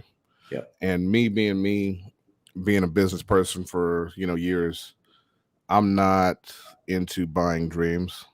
I'm into selling dreams. I'm into creating dreams for other people, not buying them myself, not investing in them myself. And so when you said that, it triggered me. And I started focusing more on the games that are going to pay me today or pay me in the near future. The space is moving so fast right now that you don't have to throw a bunch of money into something and hope that it's going to happen in 5 years. Nope. That's not a place that you're at. You could actually throw money into something and see a return fairly quickly. A lot of us of Rome have been heavily invested in the Star Atlas this entire time. I actually moved in right before score. I moved in right before score, dropped a few thousand on a few ships, and now I'm DCAing in. I'm DCAing into the play to earn mechanics, and it's also a bit of a deceptive window too, because you can make a lot of mistakes right now and still make a lot of money. Because of the momentum of all of the projects kind of moving forward. So that's another thing that kind of builds up confidence. Like, oh, look, I got this. I'm smart. I'm a genius. Yeah. Well, you look at let's use the Miranda's NFTs again, right? The deeds, right? So a lot of us bought Miranda's deeds. A lot of us sold Miranda's deeds. I sold my Miranda's deeds for a quick 3 to 4x. Okay. Some of the deeds I sold were selling for about $80,000 a couple of weeks ago. Okay, a month ago, whatever. Right when Meta did its brand change, and now you're starting to see the prices come back down. This is a game. This is how the markets move, and you got to be careful. Merry Christmas to all. Shout out to Data, one of our officers in one of our squads, right? Indeed. Did I get his title right, Fancy? Yeah, squad leader. Squad leader. Thank you. That's it. My guy, Data. So, moving on, if we're done with Miranda's, we can go ahead and touch on Axie a little bit. Not a whole lot to say. I don't know if you guys have anything, but the price of Smooth Love Potion is at 3 cents. So it went down to 1 penny. Yeah. Did it go to one cent? It touched 1 penny. You can look at the chart there. You see how low that thing went for a second. This is the 24-hour. Never mind. But anyway, it did go down to 1 penny for a second, and that was kind of a flash crash. That was when Sky Mavis jumped on it, and they changed the amount of SOP needed to breed. And that last change was because of that 1 cent flash crash. So now it's at 3 cents. It's been riding around 3 cents here for about a week or two now, right? Yeah. So this is probably the new normal until they figure themselves out. Anybody have any comments? Well, to put that into context, imagine you're someone and the big story as we talked about here, and we don't have Ray on with us now, but Ray's probably listening to me. I want to say something because Ray he defends this, and this has been a project that has served him well, and he really is behind it, and he really sees a vision. And he's a core member of the Axie community, and that's fair. Yeah. And I love his position on this. And so we often kind of go back and forth, because my question is always, so again, 40% of the entire gameplay base is in the Philippines, and they are making, let's say they're making 100 SOP a day. They're making $3 a day right now. That's what do you do with $3 a day? So my question is, and I'm curious, because with the Ronin decks, which I think is a powerful move by them, they're still very cash rich. Axie, they've got Sky Mavis, they've got a ton of money. So what do you do when you have a ton of money? You have your own exchange. You're kind of laying the foundation to become something big. And here's what's interesting is that I mentioned this last week. There is a relationship between Ubisoft, which is that French game that got smacked around for their kind of weak ass NFT launch of a couple of weeks ago, and then they ended up pulling a video from that. But they were kind of created the incubator for Sky Mavis to launch Axie. So there is a bit of a relationship there, and I'm curious as to what they are going to create. Because and here's my position on this, and I've said this to Ray, and I know he's got his sights set on what Axie's going to do. You keep going, he's going to call in. Yes, right? Come on, come at me, bro. But my question is, what are they going to do with this momentum? It doesn't have to stay within Axie. Axie was a great pioneer, and maybe it flatlines. We don't know. Maybe they figure out a way to rebuild it. But even if they don't do that, they still have the opportunity to start scooping up games. They are actually better positioned than, in my opinion, than what Gala is right now. Yes. If they wanted to become that development partners, like, hey, we got a blockchain for you. We've got a DEX. We've got an infrastructure. They've got everything to be able to start scooping up great games to bring them in to play to earn on blockchain. So I'm hoping they're going to have some big announcements in the new year, and hopefully it's not all tied to Axie, because in my opinion, the Axie system's kind of busted right now. Yeah, I mean, I said it a couple of months ago that I saw Sky Mavis as an actual competitor to Gala Games. Mm-hmm. And I still, because they're talking similar talk, but they went a different path. And the path that they went, I think, is a better path. I think it has a more solid foundation. They built a game. They made money off of a solid, I mean, they were the first play-to-earn game, legitimate, world, metaverse wide. And they did it. And they're suffering growing pains, because nobody's ever done what they've done before. And so obviously, how much of it do you think was genius, and how much of it's like, look what we just did? It's funny because you see a bit of both. Like if you actually watch them and you watch their interviews and you watch how they talk, and if you've been following them, you see a bit of both. You see a bit of genius, and you see a bit of, oh, whoa, okay, this just happened. What do we do now? And you see a bit of both. Like the scholarship program, which is that's the claim to fame. The ability for a person like you or me to employ people in a third world country is huge. Yeah. In the metaverse, right? That's the case study that we'll point to 10, 15, 20 years from now. It changed the entire world. It changed the entire world. And so that's the thing that they have. But it wasn't their idea. It wasn't even in their plan. That was brought up by the community. I think they were probably just looking to accommodate the community. Yeah. I think like Animoca Brands or something like that came up with the idea. It wasn't them, And so now this is a model that you hear in a lot of play-to-earn games. They're going to use a renting system, or they're going to have a scholarship program or whatever. This has become the model because this is how you get the entire world to play your game. If it's play to earn and you need investment, you can't expect people from third world countries to be able to invest. So what do? You tell a guy like me that I can change lives in the third world by investing in this game, letting people play it. That's what you do. And that's working. That's a working model. You just have to deliver. So here's my question, and I don't know enough to know the answer, but I still have the question in my mind. So what helped to build you. Money is still rolling in for Axie. Why do they not figure out some model to at least keep Axie or the SLP around 10 cents, to keep this global developing country model of people being able to play to earn for a living, even if they're only earning $10, $15 a day, which I think is kind of like, you get that window where you can consistently get people to earn 10, 15 bucks a day. You're going to continue to have this incredible worldwide expansion, but not only that, but you're also doing something good for the world. So I'm curious. I would love to, if I was a fly on the wall and that question was posed in the Sky Mavis, boardroom, or just a group of them getting together, like, what would be their answer to that? Like, why are they not scrambling to try and keep that scholarship program? Those people, like, they obviously enjoyed the heck out of that mini YouTube documentary about the Philippines and people being able to buy their groceries and stuff. Why not look for ways to continue to feed and satiate that program? Why not look to expand that rather than whatever they're doing now, which is helping to keep the price of SOP suppressed?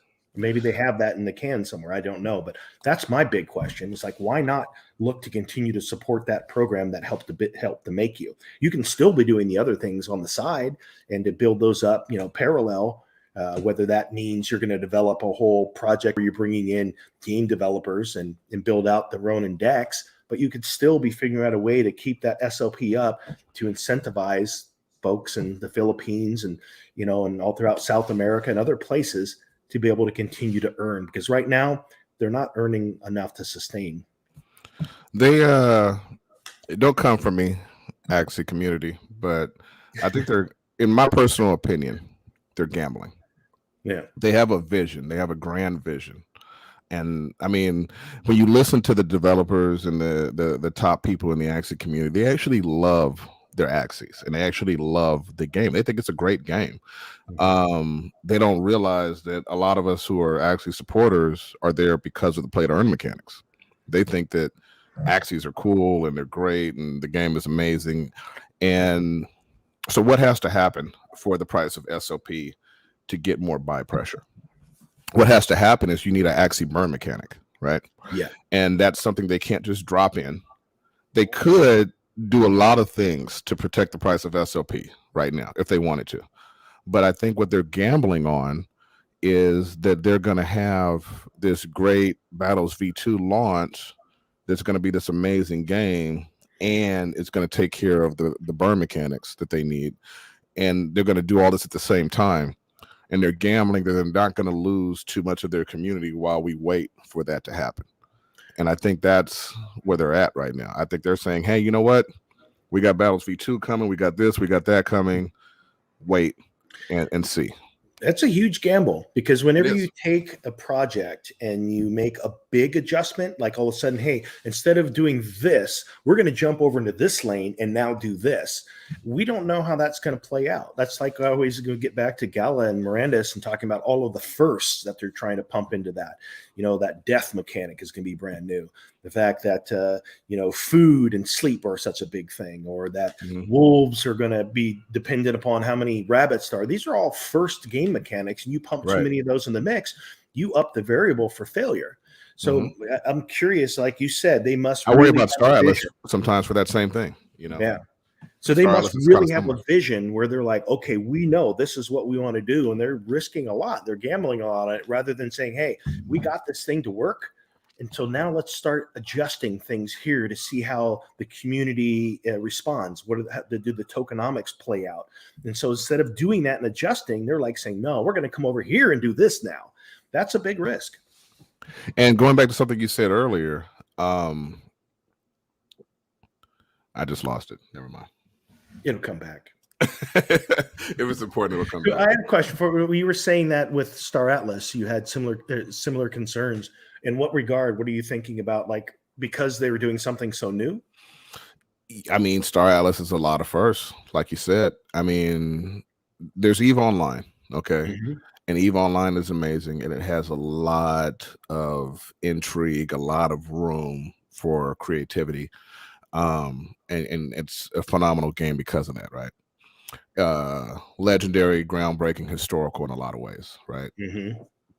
College papers have been written off of EVE Online economics and political intrigue. So Star Atlas is kind of in a way copying that and adding to it, right? Yeah. And there's a lot of firsts there. There's a lot of firsts. There's a lot of things that have never been done before that Star Atlas is claiming they're going to do. And that puts them on the Miranda's Axie tier for me. If you weren't actually able to stake your ships and earn right now, I wouldn't be the type to say, "Oh, I'm gonna throw a bunch of money into this thing." Getting your feet wet, putting some meat on the table, getting involved is an important thing in a project that you think it's going to be successful in the future. You got to do that. That's what forces you to watch it. It forces you to stay engaged. And it's, in general, if you're moving the right way, it'll be a smart investment a lot of times, just to put a little meat on the table. But to go in hard, to ape in deep, you gotta show me some kind of return. You got to show me some economic models, and Star Atlas is being smart about that, where a lot of these other companies aren't. That's the only difference. But they're still selling. So far they've under-promised and over-delivered. But the promise that they're showing 5-10 years out is huge, and you got to respect that. They're swinging for the fences, The way I try and look at the projects is I try and reverse engineer from the 50,000 foot view. And so I want to ask myself, like, what are all the different things, the boxes that you have to check? You have to check a box that says you need people interested now. You need to grab people's attention immediately now. You also have to be thinking forward enough to have the foresight to say, what does this model look like 5-10 years from now? What is the metaverse? What is this thing that's developing? What is the blockchain's capability transaction-wise going to be? Do we have the infrastructure to be able to support the vision for what we're trying to create? Do we have an economic infrastructure that is going to support an economy that makes it so that people can spend time here and actually make real world money? And I think that Star Atlas is probably the first project where I felt like the leadership wasn't just full on just saying what the people wanted to hear, was also thinking in terms of earning, talked about return on investment, which is a big one because lots of companies are trying to shy away from that. He's like one of the first to do that. Yeah, that has a background in finance, CFA holder. And legislation. And is paying attention to legislation and is involved in other side projects and is paying attention to the landscape as a whole.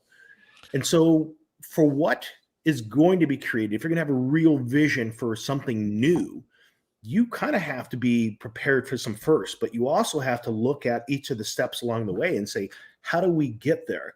Even for myself, having built companies, I know that when I build a company, I'm in phase one. And so my decisions are in phase one mode.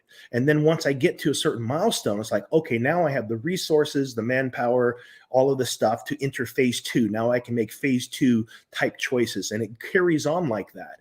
And I really have a lot of confidence, even though there was the issue with the backroom deals and things like that. I honestly think that they've kind of revisited that, and I'd be curious to see what happens in the future. But overall, from the 50,000 foot view of looking to how are we going to build something that goes out for many, many years and becomes the platform for a Ready Player One style of gameplay blockchain universe, I think that they're positioned better than anyone else that I see out there right now. And that's why I'm so bullish on Star Atlas. I'll admit that they're my favorite blockchain gaming ecosystem right now. I have a lot of I'm still holding water for coin games. They're not out yet, but I have a lot of belief in what they're going to do, but they haven't done it yet. The only people that are doing things right now, Gala Games, Star Atlas, Axie Infinity, of all of them, and Star Atlas just hit that mark because they just released Score. And so now I'm actually playing to earn, and I'm enjoying it, and I'm making money. So it works out. They're my favorite game. Hopefully they build well into the future. You guys ready to move on to Illuvium, or you got anything else? Yeah, I think you led us on pretty well to why I think Illuvium is the contender. Okay. We have a lot of videos to show this week. I'll start with this one. Let's go. Yeah, so this is like an on-texture parkour type map. Nice. Don't touch the red. Yeah, and it's really cool. Wow. You can tell they've played it a lot. They skip some of the steps. Like they know how far they can go. Yeah, this is a person who's been playing this for sure. Wow, look at this obstacle course here. I suck at these things. I'm not gonna lie to you guys. Look at he skipped it. Okay. Yeah, so you have the energy bar at the bottom, and you can refill it if you get a orange orb, or if you stand still or like run, I guess. But if it stops and you're midair, I guess there'll be full damage, you'll die. But this is really cool. Just imagine this like a giant jungle, like textured wall, and you're like climbing up a mountain. Okay, so what do we think this means? So now this says a couple things. So a lot of people were originally saying Illuvium. They're just trying to be the new Axie. So they're just going to take a Pokemon version style of a card game and make it to where you can play. But then there's the landscape where you go out into the open world and you got to go find your alluvials. So based on these videos here, does this mean that you're having to be tactile and have to really have some joystick control power here to get to a place where you're going to collect maybe some rare alluvials? Maybe the hardest ones are going to be very difficult to get to. I think they're setting themselves up to have made a much deeper, much more immersive game than any of us thought they were actually creating. I think that it's under promise, over deliver, right? I think they're doing a lot here. This is a lot more than an Axie Infinity competitor. This is what I thought they were doing in the beginning, and they've gone way beyond that. Just watching these videos. And the ending to this textured version of like the parkour type thing is quite cool. Let's get. Yeah, so just amazing, really. Yeah, unless I can get a scholar to play this, I'm not messing with it because I suck at these. Yeah, I'm not the best at these here either, but I like the idea of how much they're incorporating into gameplay. So if we zoom out again, which I like to do, so they've got an open world. There's going to be land. They've got the alluvials themselves, so you have battlefield style play in an arena kind of thing. And then aside from all of these game elements, they have a stellar marketing team. If you pay attention to how fast their Discord has grown over the years, it's one of the largest gaming Discords, and the game's not even out yet. But one of the other things that was really impressive is when they stated about 3 or 4 months ago that the game was going to be delayed and there was not going to be anything playable this year. Nothing at all happened to the value of the Illuvium token. Not only that, it is pumped and pumped and pumped. At some point, it got up to almost $2,000. Now it's back down around 1,100. But their tokenomics and the way they've structured staking is also impressive. And then if you also look at the people that are invested, it's like a who's who of crypto projects out there. So just they're from all the different angles, the quality of development, the way they communicate with their community, the way they show projects and stuff being built, the way they're growing the Discord, all of the different ways they're approaching what the game world and gameplay will be, and then the tokenomics as well. I mean, I'm excited for what this is going to become next year. Yeah, what I see when I look at this is imagine if they made like some really cool custom world editor where you could make these type of maps and somehow reward the players. That would be really, really awesome. That said finish line there too. So does that mean that was a speed run of some sort? Maybe there's some. Yeah, that's what the title of the video was, speed run. Okay. And this one is called the Crimson Wastes. And at the end, you was talking while it was happening, but you kind of get like an orb, and you can scan it. It tells you everything inside of it, and it says hold R to fight, and then they kind of like teleport inside. So that might be how you interact like with an arena, like in an open world type game, like because I was thinking you might just have to find like a massive open space and there's an arena there and it's like a big boss battle. But if you can just like teleport into like an alternate reality, that'd be quite clean, I guess. Well, what I noticed about the end of this video was that it looked like going through here, you claimed a certain amount of alluvials or something. So there's like a little inventory box that pops up at the end of this at the end of this clip, and it's like you gain different. It was different items you gained, but it looked like you were picking up alluvials when you ran through here. Yeah. So the description was this showcases the awesome art the environment team has pushed for the Crimson Wastes and the level of transversal. Here it goes right here. Movement mechanics. Okay. So it's what scanning. What do we think that thing is? Then it's going to come up with right there. You see, there you 7 go. alluvials found. Yeah, so they got 7 alluvials from running through this mission or whatever it was. That's kind of interesting. It is interesting. The other thing I think it's good that they've done is I like the creative expression for how they created the game world. The plants, the flora and the fauna. The alluvials themselves look top notch, but also the plants in the environment are pretty cool as well. So they put a lot of thought and it doesn't even I can't even say it looks like it's grabbed from something else. So a lot of it actually seems fairly original to their theme and that they're developing. It definitely is not a Axie clone like we were told. It's they're doing their own thing, and it's pretty crazy. I personally, being of an investor type of mindset, I don't like buying green. I like buying red, and unfortunately, that perspective has kept me out of this project. A lot of you guys have made a whole lot of money. I've been watching you guys make all your money on this Illuvium project, and I'm sitting here on the sidelines like, well, when it goes red, I'll get in. And it just keeps going up. You guys are making a ton. I'm happy for you. It's about right now. I mean, it's been higher, but I'd say right now it's probably about 5x. Mm-hmm. Yeah. What were you gonna say, Fancy? So this is the other video I wanted to show, and it shows like the weapon appearances from like the different stages or tiers of weapons you can get. So you can get like enchantments on it because you're going to have all these like water type or fire type alluvials, and I guess you can synchronize it if you have like one of these. And they wanted it like the highest ones to really stand out over the top in game. So when you find it, like the enemy players know what it is. Nice. Cool. Yeah, I want the nature one. I want the green one. I like that landscape too, like that they're sitting on. It's like, Red Rock, like a bluff, somewhere in Grand Canyon or something.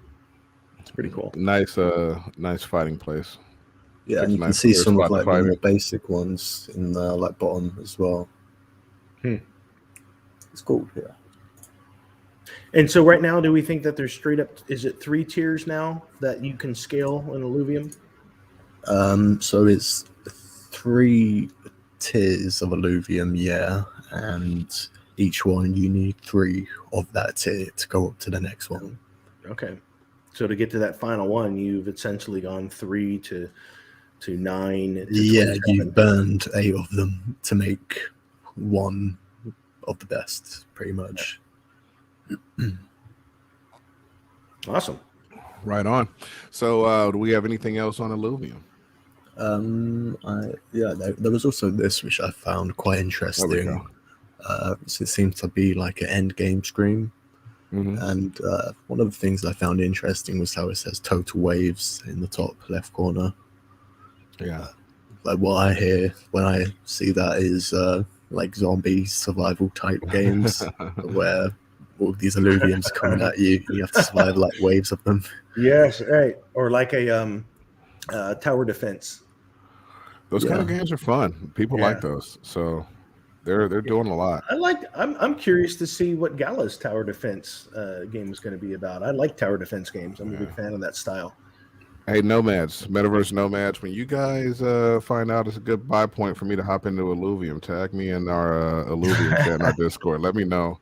Okay. I'm starting to feel froggy, So well, here's an interesting thing. So it's I think the all-time high has been at least 18, maybe almost 1900, and it's around 11 right now. So we know that this is a lull. So it's down a good 700-800 from its all-time high, and we know it's a project that's got legs. So they're implementing staking V2 soon as well, which is going to cost less fees. Like when you're staking, sometimes it's not worth it if you don't have a lot of it.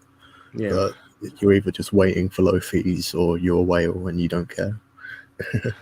And not financial advice, but historically, crypto, if you've been in here in the space a long time, several years, you will know that today is a good day to get your bags together. This is historically a good time of year. Right after Christmas, before New Year's, is a good time to fill your bags of whatever things that you're interested in, and whatever you think is going to be a good buy for the rest of the next year in 2022. Usually, end of December, right at the end of the holiday, is a good time to buy. So know that going forward, there, nomads, and may the force be with you. Indeed. All right. So moving on, we had a airdrop to everybody who has been using OpenSea lately. We've been sharing this in our Discord. It was called the Open DAO, and you basically got airdropped a bunch of tokens based off of whatever you've done on OpenSea over the I think they did a snapshot recently in the last like month or so. So if you've done a certain amount of movement on OpenSea, you could do this. We have links in our Discord if you guys want to pop in there and do it. It's at first I was kind of skeptical. I'm always skeptical of anything I got to sign in with my MetaMask wallet, and this in particular made me skeptical because obviously you got to use the MetaMask wallet that you used a lot on OpenSea, right? So that's a little scary. And especially, but I've done it, and I haven't had any of my NFTs walk away or anything like that. And, so especially like you should always have your eyebrow like, when everyone's like free money, which means free money. Exactly. So I mean, I'm skeptical all day long as well on airdrops as they come out. And so, again, this is not financial advice at all. You need to be an adult. You need to have your big boy and girl pants on and figure this stuff out. But what I will say is one of the things I do try and pay attention to is whenever you do sign, look at what the contract is saying that you're signing for. It can look at things. It can later ask you for a transaction, but it is not trying to do that now. So don't just be clicking away like we do all day, every day with, Apple terms and conditions and Google terms and conditions, all that stuff. When it comes to your crypto wallet and you're signing contracts, pay attention to those contracts. But in this particular case, it was favorable for me as well, to the tune of a couple grand. So I was happy with it. I'll tell you what, my grandfather, rest in peace, he told me a long time ago. He said, you can't con an honest man, right? And that goes with honesty. It also goes with like being greedy, right? So anytime you feel like you don't have enough time and you got to rush in and you got to get in there right now and drop your money right now, that's probably not a good investment. Okay. Take your time. So like I was told by several people I trust that this was a safe thing, and I still took my time, and I went on Twitter and I saw what people were saying on Twitter about the project. And I looked around and I checked the link and I made sure that everybody was sharing the same link, and I did a whole lot because as soon as I hit the link, to the domain, you're right. Like, don't go to .art, which is a big one. I'm gonna tell you, you can get caught up easy out here. I went to a website yesterday that I knew was supposed to be good, right?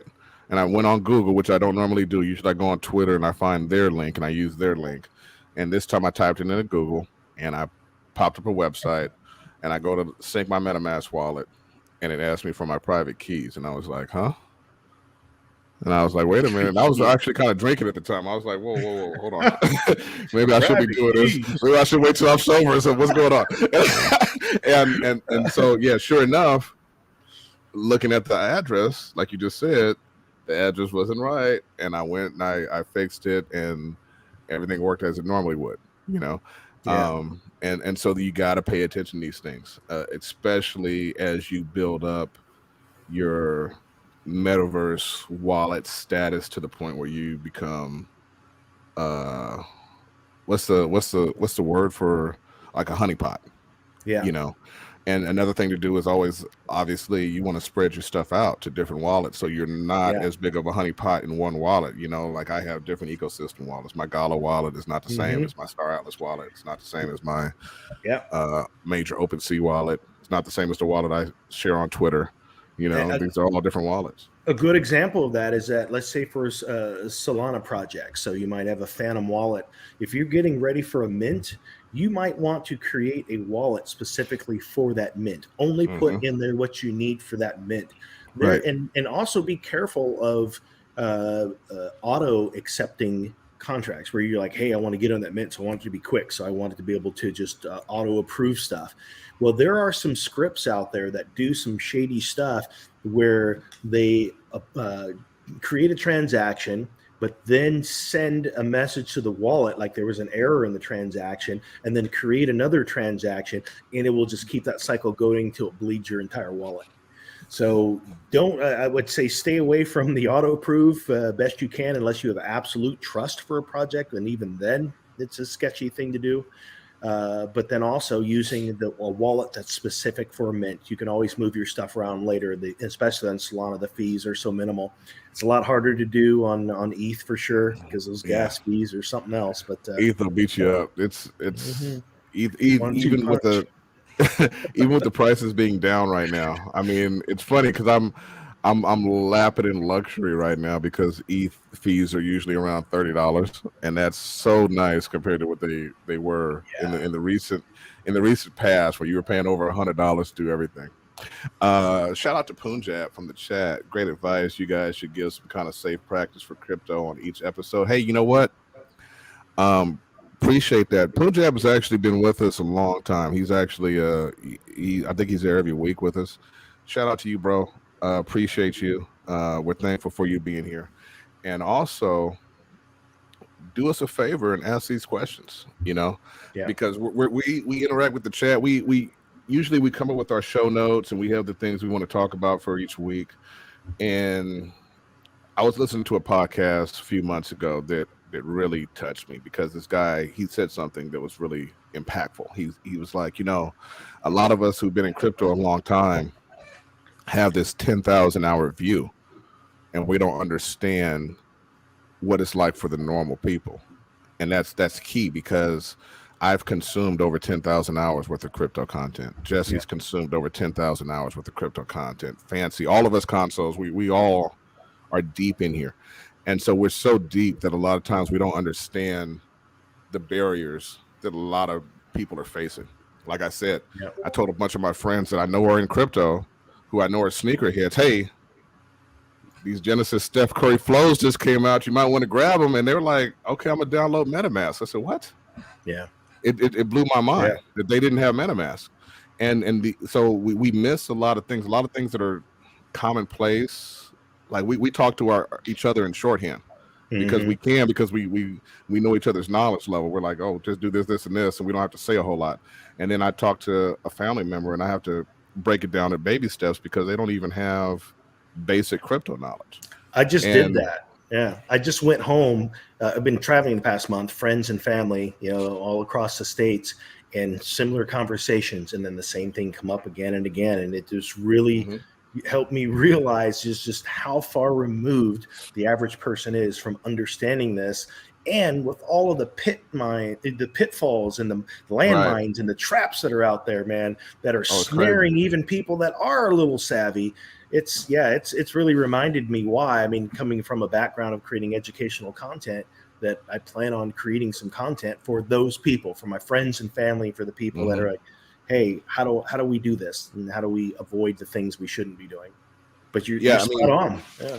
One of my coworkers, when I got him in the Tom Bilyeu project, he did the Google search thing instead of using the link thing, and he's like, wait a minute, this is asking me for my private key, and I'm on the phone with him while he's doing it. And I said, wait, I'm screaming on the phone. I'm like, no, don't do it. Like, do not. He's like, no, I should. He's like, yeah, you did that perfect. and he's like, yeah, I don't ever give up my private key, right? I was like, no, you never give up your private key.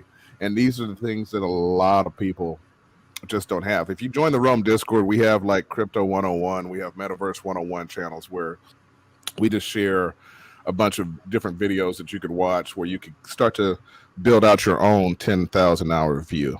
But as always, I'm always real big on picking up these comments from the chat for a reason, Punjab. And the reason is because you guys are the ones that are going to help us to remember what we need to tell you and what we need to teach you and what we need to help you with. And so The comments is always a big part of this channel.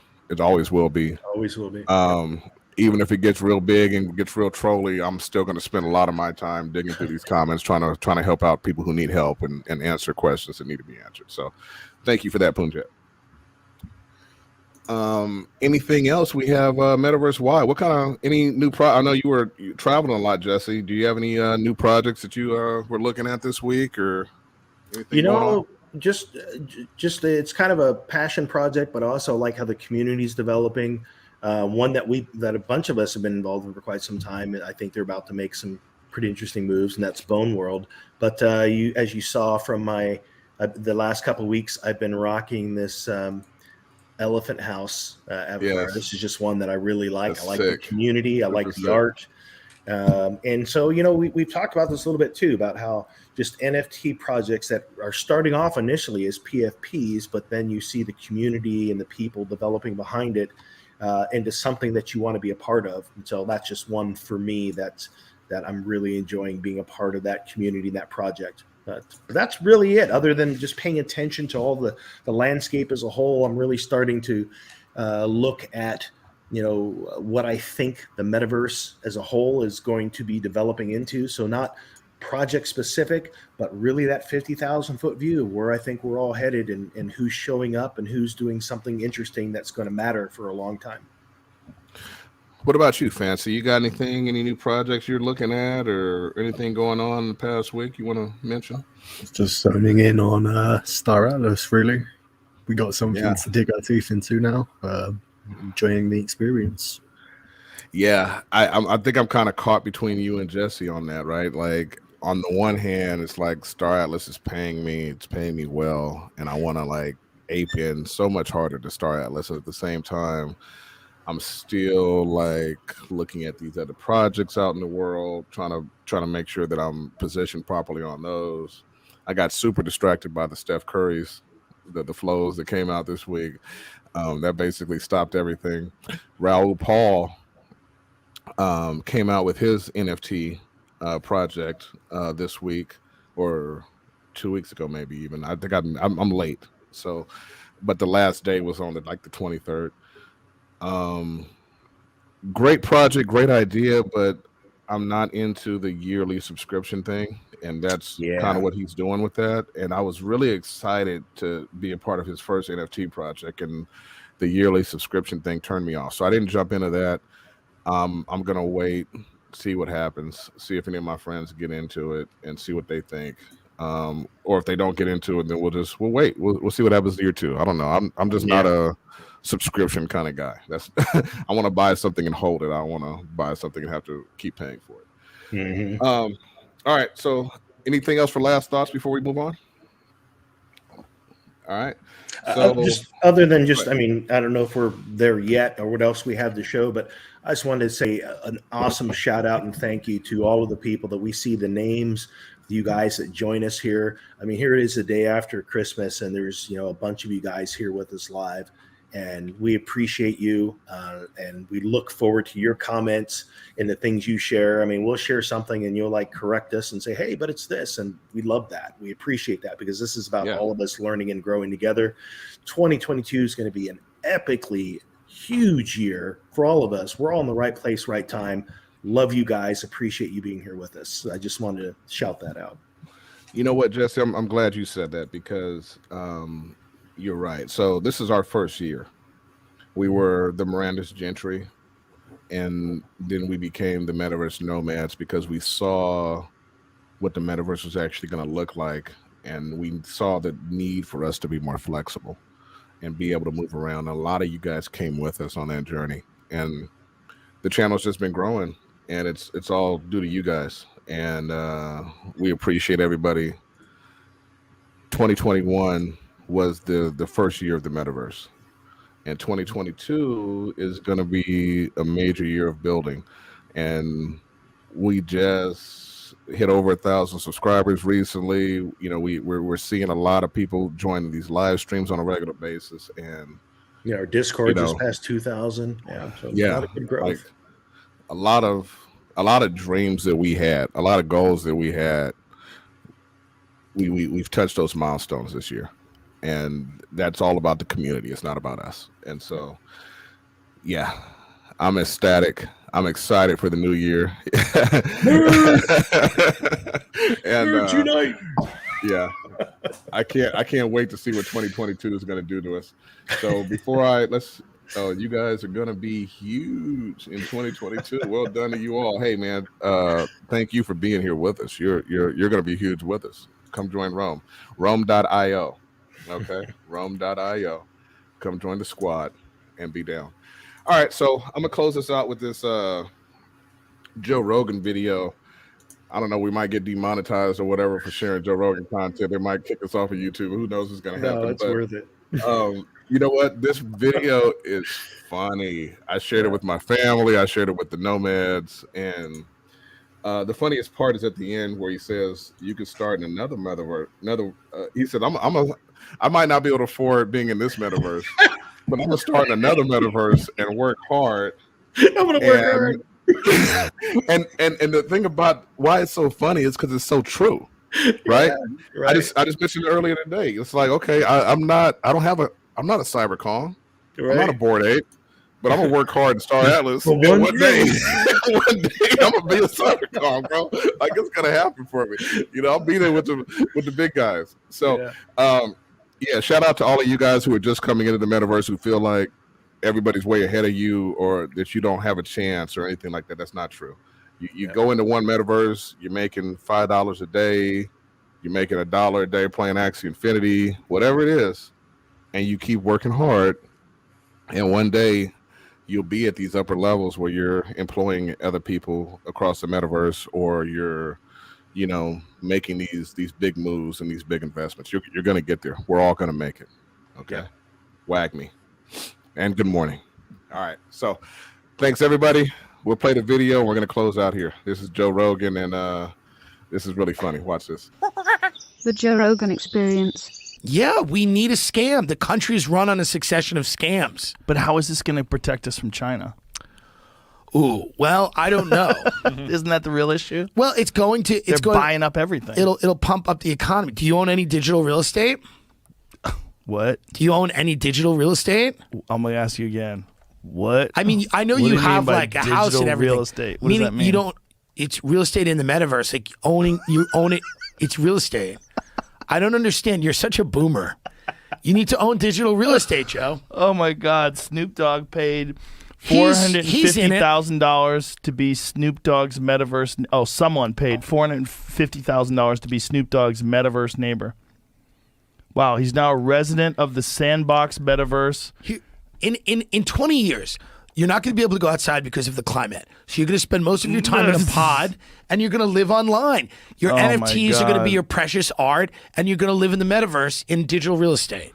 So is Snoop making all that money? Like if it's $458,000 to be his neighbor, is that his money now? No, it's just like when a celebrity moves into a building, people want to live in it. Okay, good question now. So who gets that money? Where's that money? The person who owned the land. That's nonsense. What do you mean? It's nonsense. How is it nonsense? They don't get all of it, though. But there's What do no you mean land. there's no land? Where's There's the land? digital So land. this little video is what it is. This is Look the at this. sandbox. This is Snoop's land in the sandbox. But go back to that. What is this? This is the sandbox. Hold on. So I'll pause it real quick. No. Keep it going. I want to see how this plays out. Wave 1, launching December 2nd, starting time. Never forget to pass it. Quickest He gets it. All right, so there you go. Before it goes too far. So each of those little blocks are for sale. What? And essentially, see, it says like on sale. Like that's a bigger block. That's like 9 blocks together. You It's could like an start acre. on the metaverse. You could start a Rogan land where nobody has to take a vaccine. But this isn't even Think real about life. that. I'm so This confused. All right, is so- real life. It's so what real life's becoming. What's happening in that, Joe? Just like for something you might understand, which it sort of showed right there, that very beginning part. What can happen in the sandbox is like Roblox. So you can develop a game in your space, and people can come play it, and then they can give you money to play it, or hang out, or watch the concert you're hosting. What if you you could start your own country, essentially, in the metaverse. You buy up all this digital real estate. And then what if Gavin Newsom ran for governor of it, won, and destroyed it? He'd be fucking you twice. In the real world and in the metaverse. No, but you got to get involved in this, man. I'm telling you. This is the future. Like, yeah, Atari is invested in here. This is Snoop's little plot down here, but all these green areas are owned by other people. Plot. Do you have a plot? This is where? What is this? This would be the Sandbox Metaverse. So there's metaverses? There'll be Facebook Metaverse? Oh, dude, for sure there's a ton of metaverses. You can't afford to be in certain metaverses. You can. Which one could I not afford to be in? Not you specifically, but I'm talking about regular people like myself. I don't know that I can afford this metaverse. But I'm going to start in another metaverse and work hard. If you got, I'm going to work hard. Listen, the country's over. Have a little fun. That's awesome. All right, guys. Peace. Close us out, Jess. All right, man. Hey, we're going to see you again on I think it's the 2nd. Is it the 2nd? So next week is the 2nd? The 2nd, yep. We'll be here. We don't know how long we're going to be here. We don't know who all is going to show up, but we appreciate you guys, and we're going to keep on this journey, and we're looking forward to you being on this journey with us. Until the next time, Metaverse Nomads out. Peace.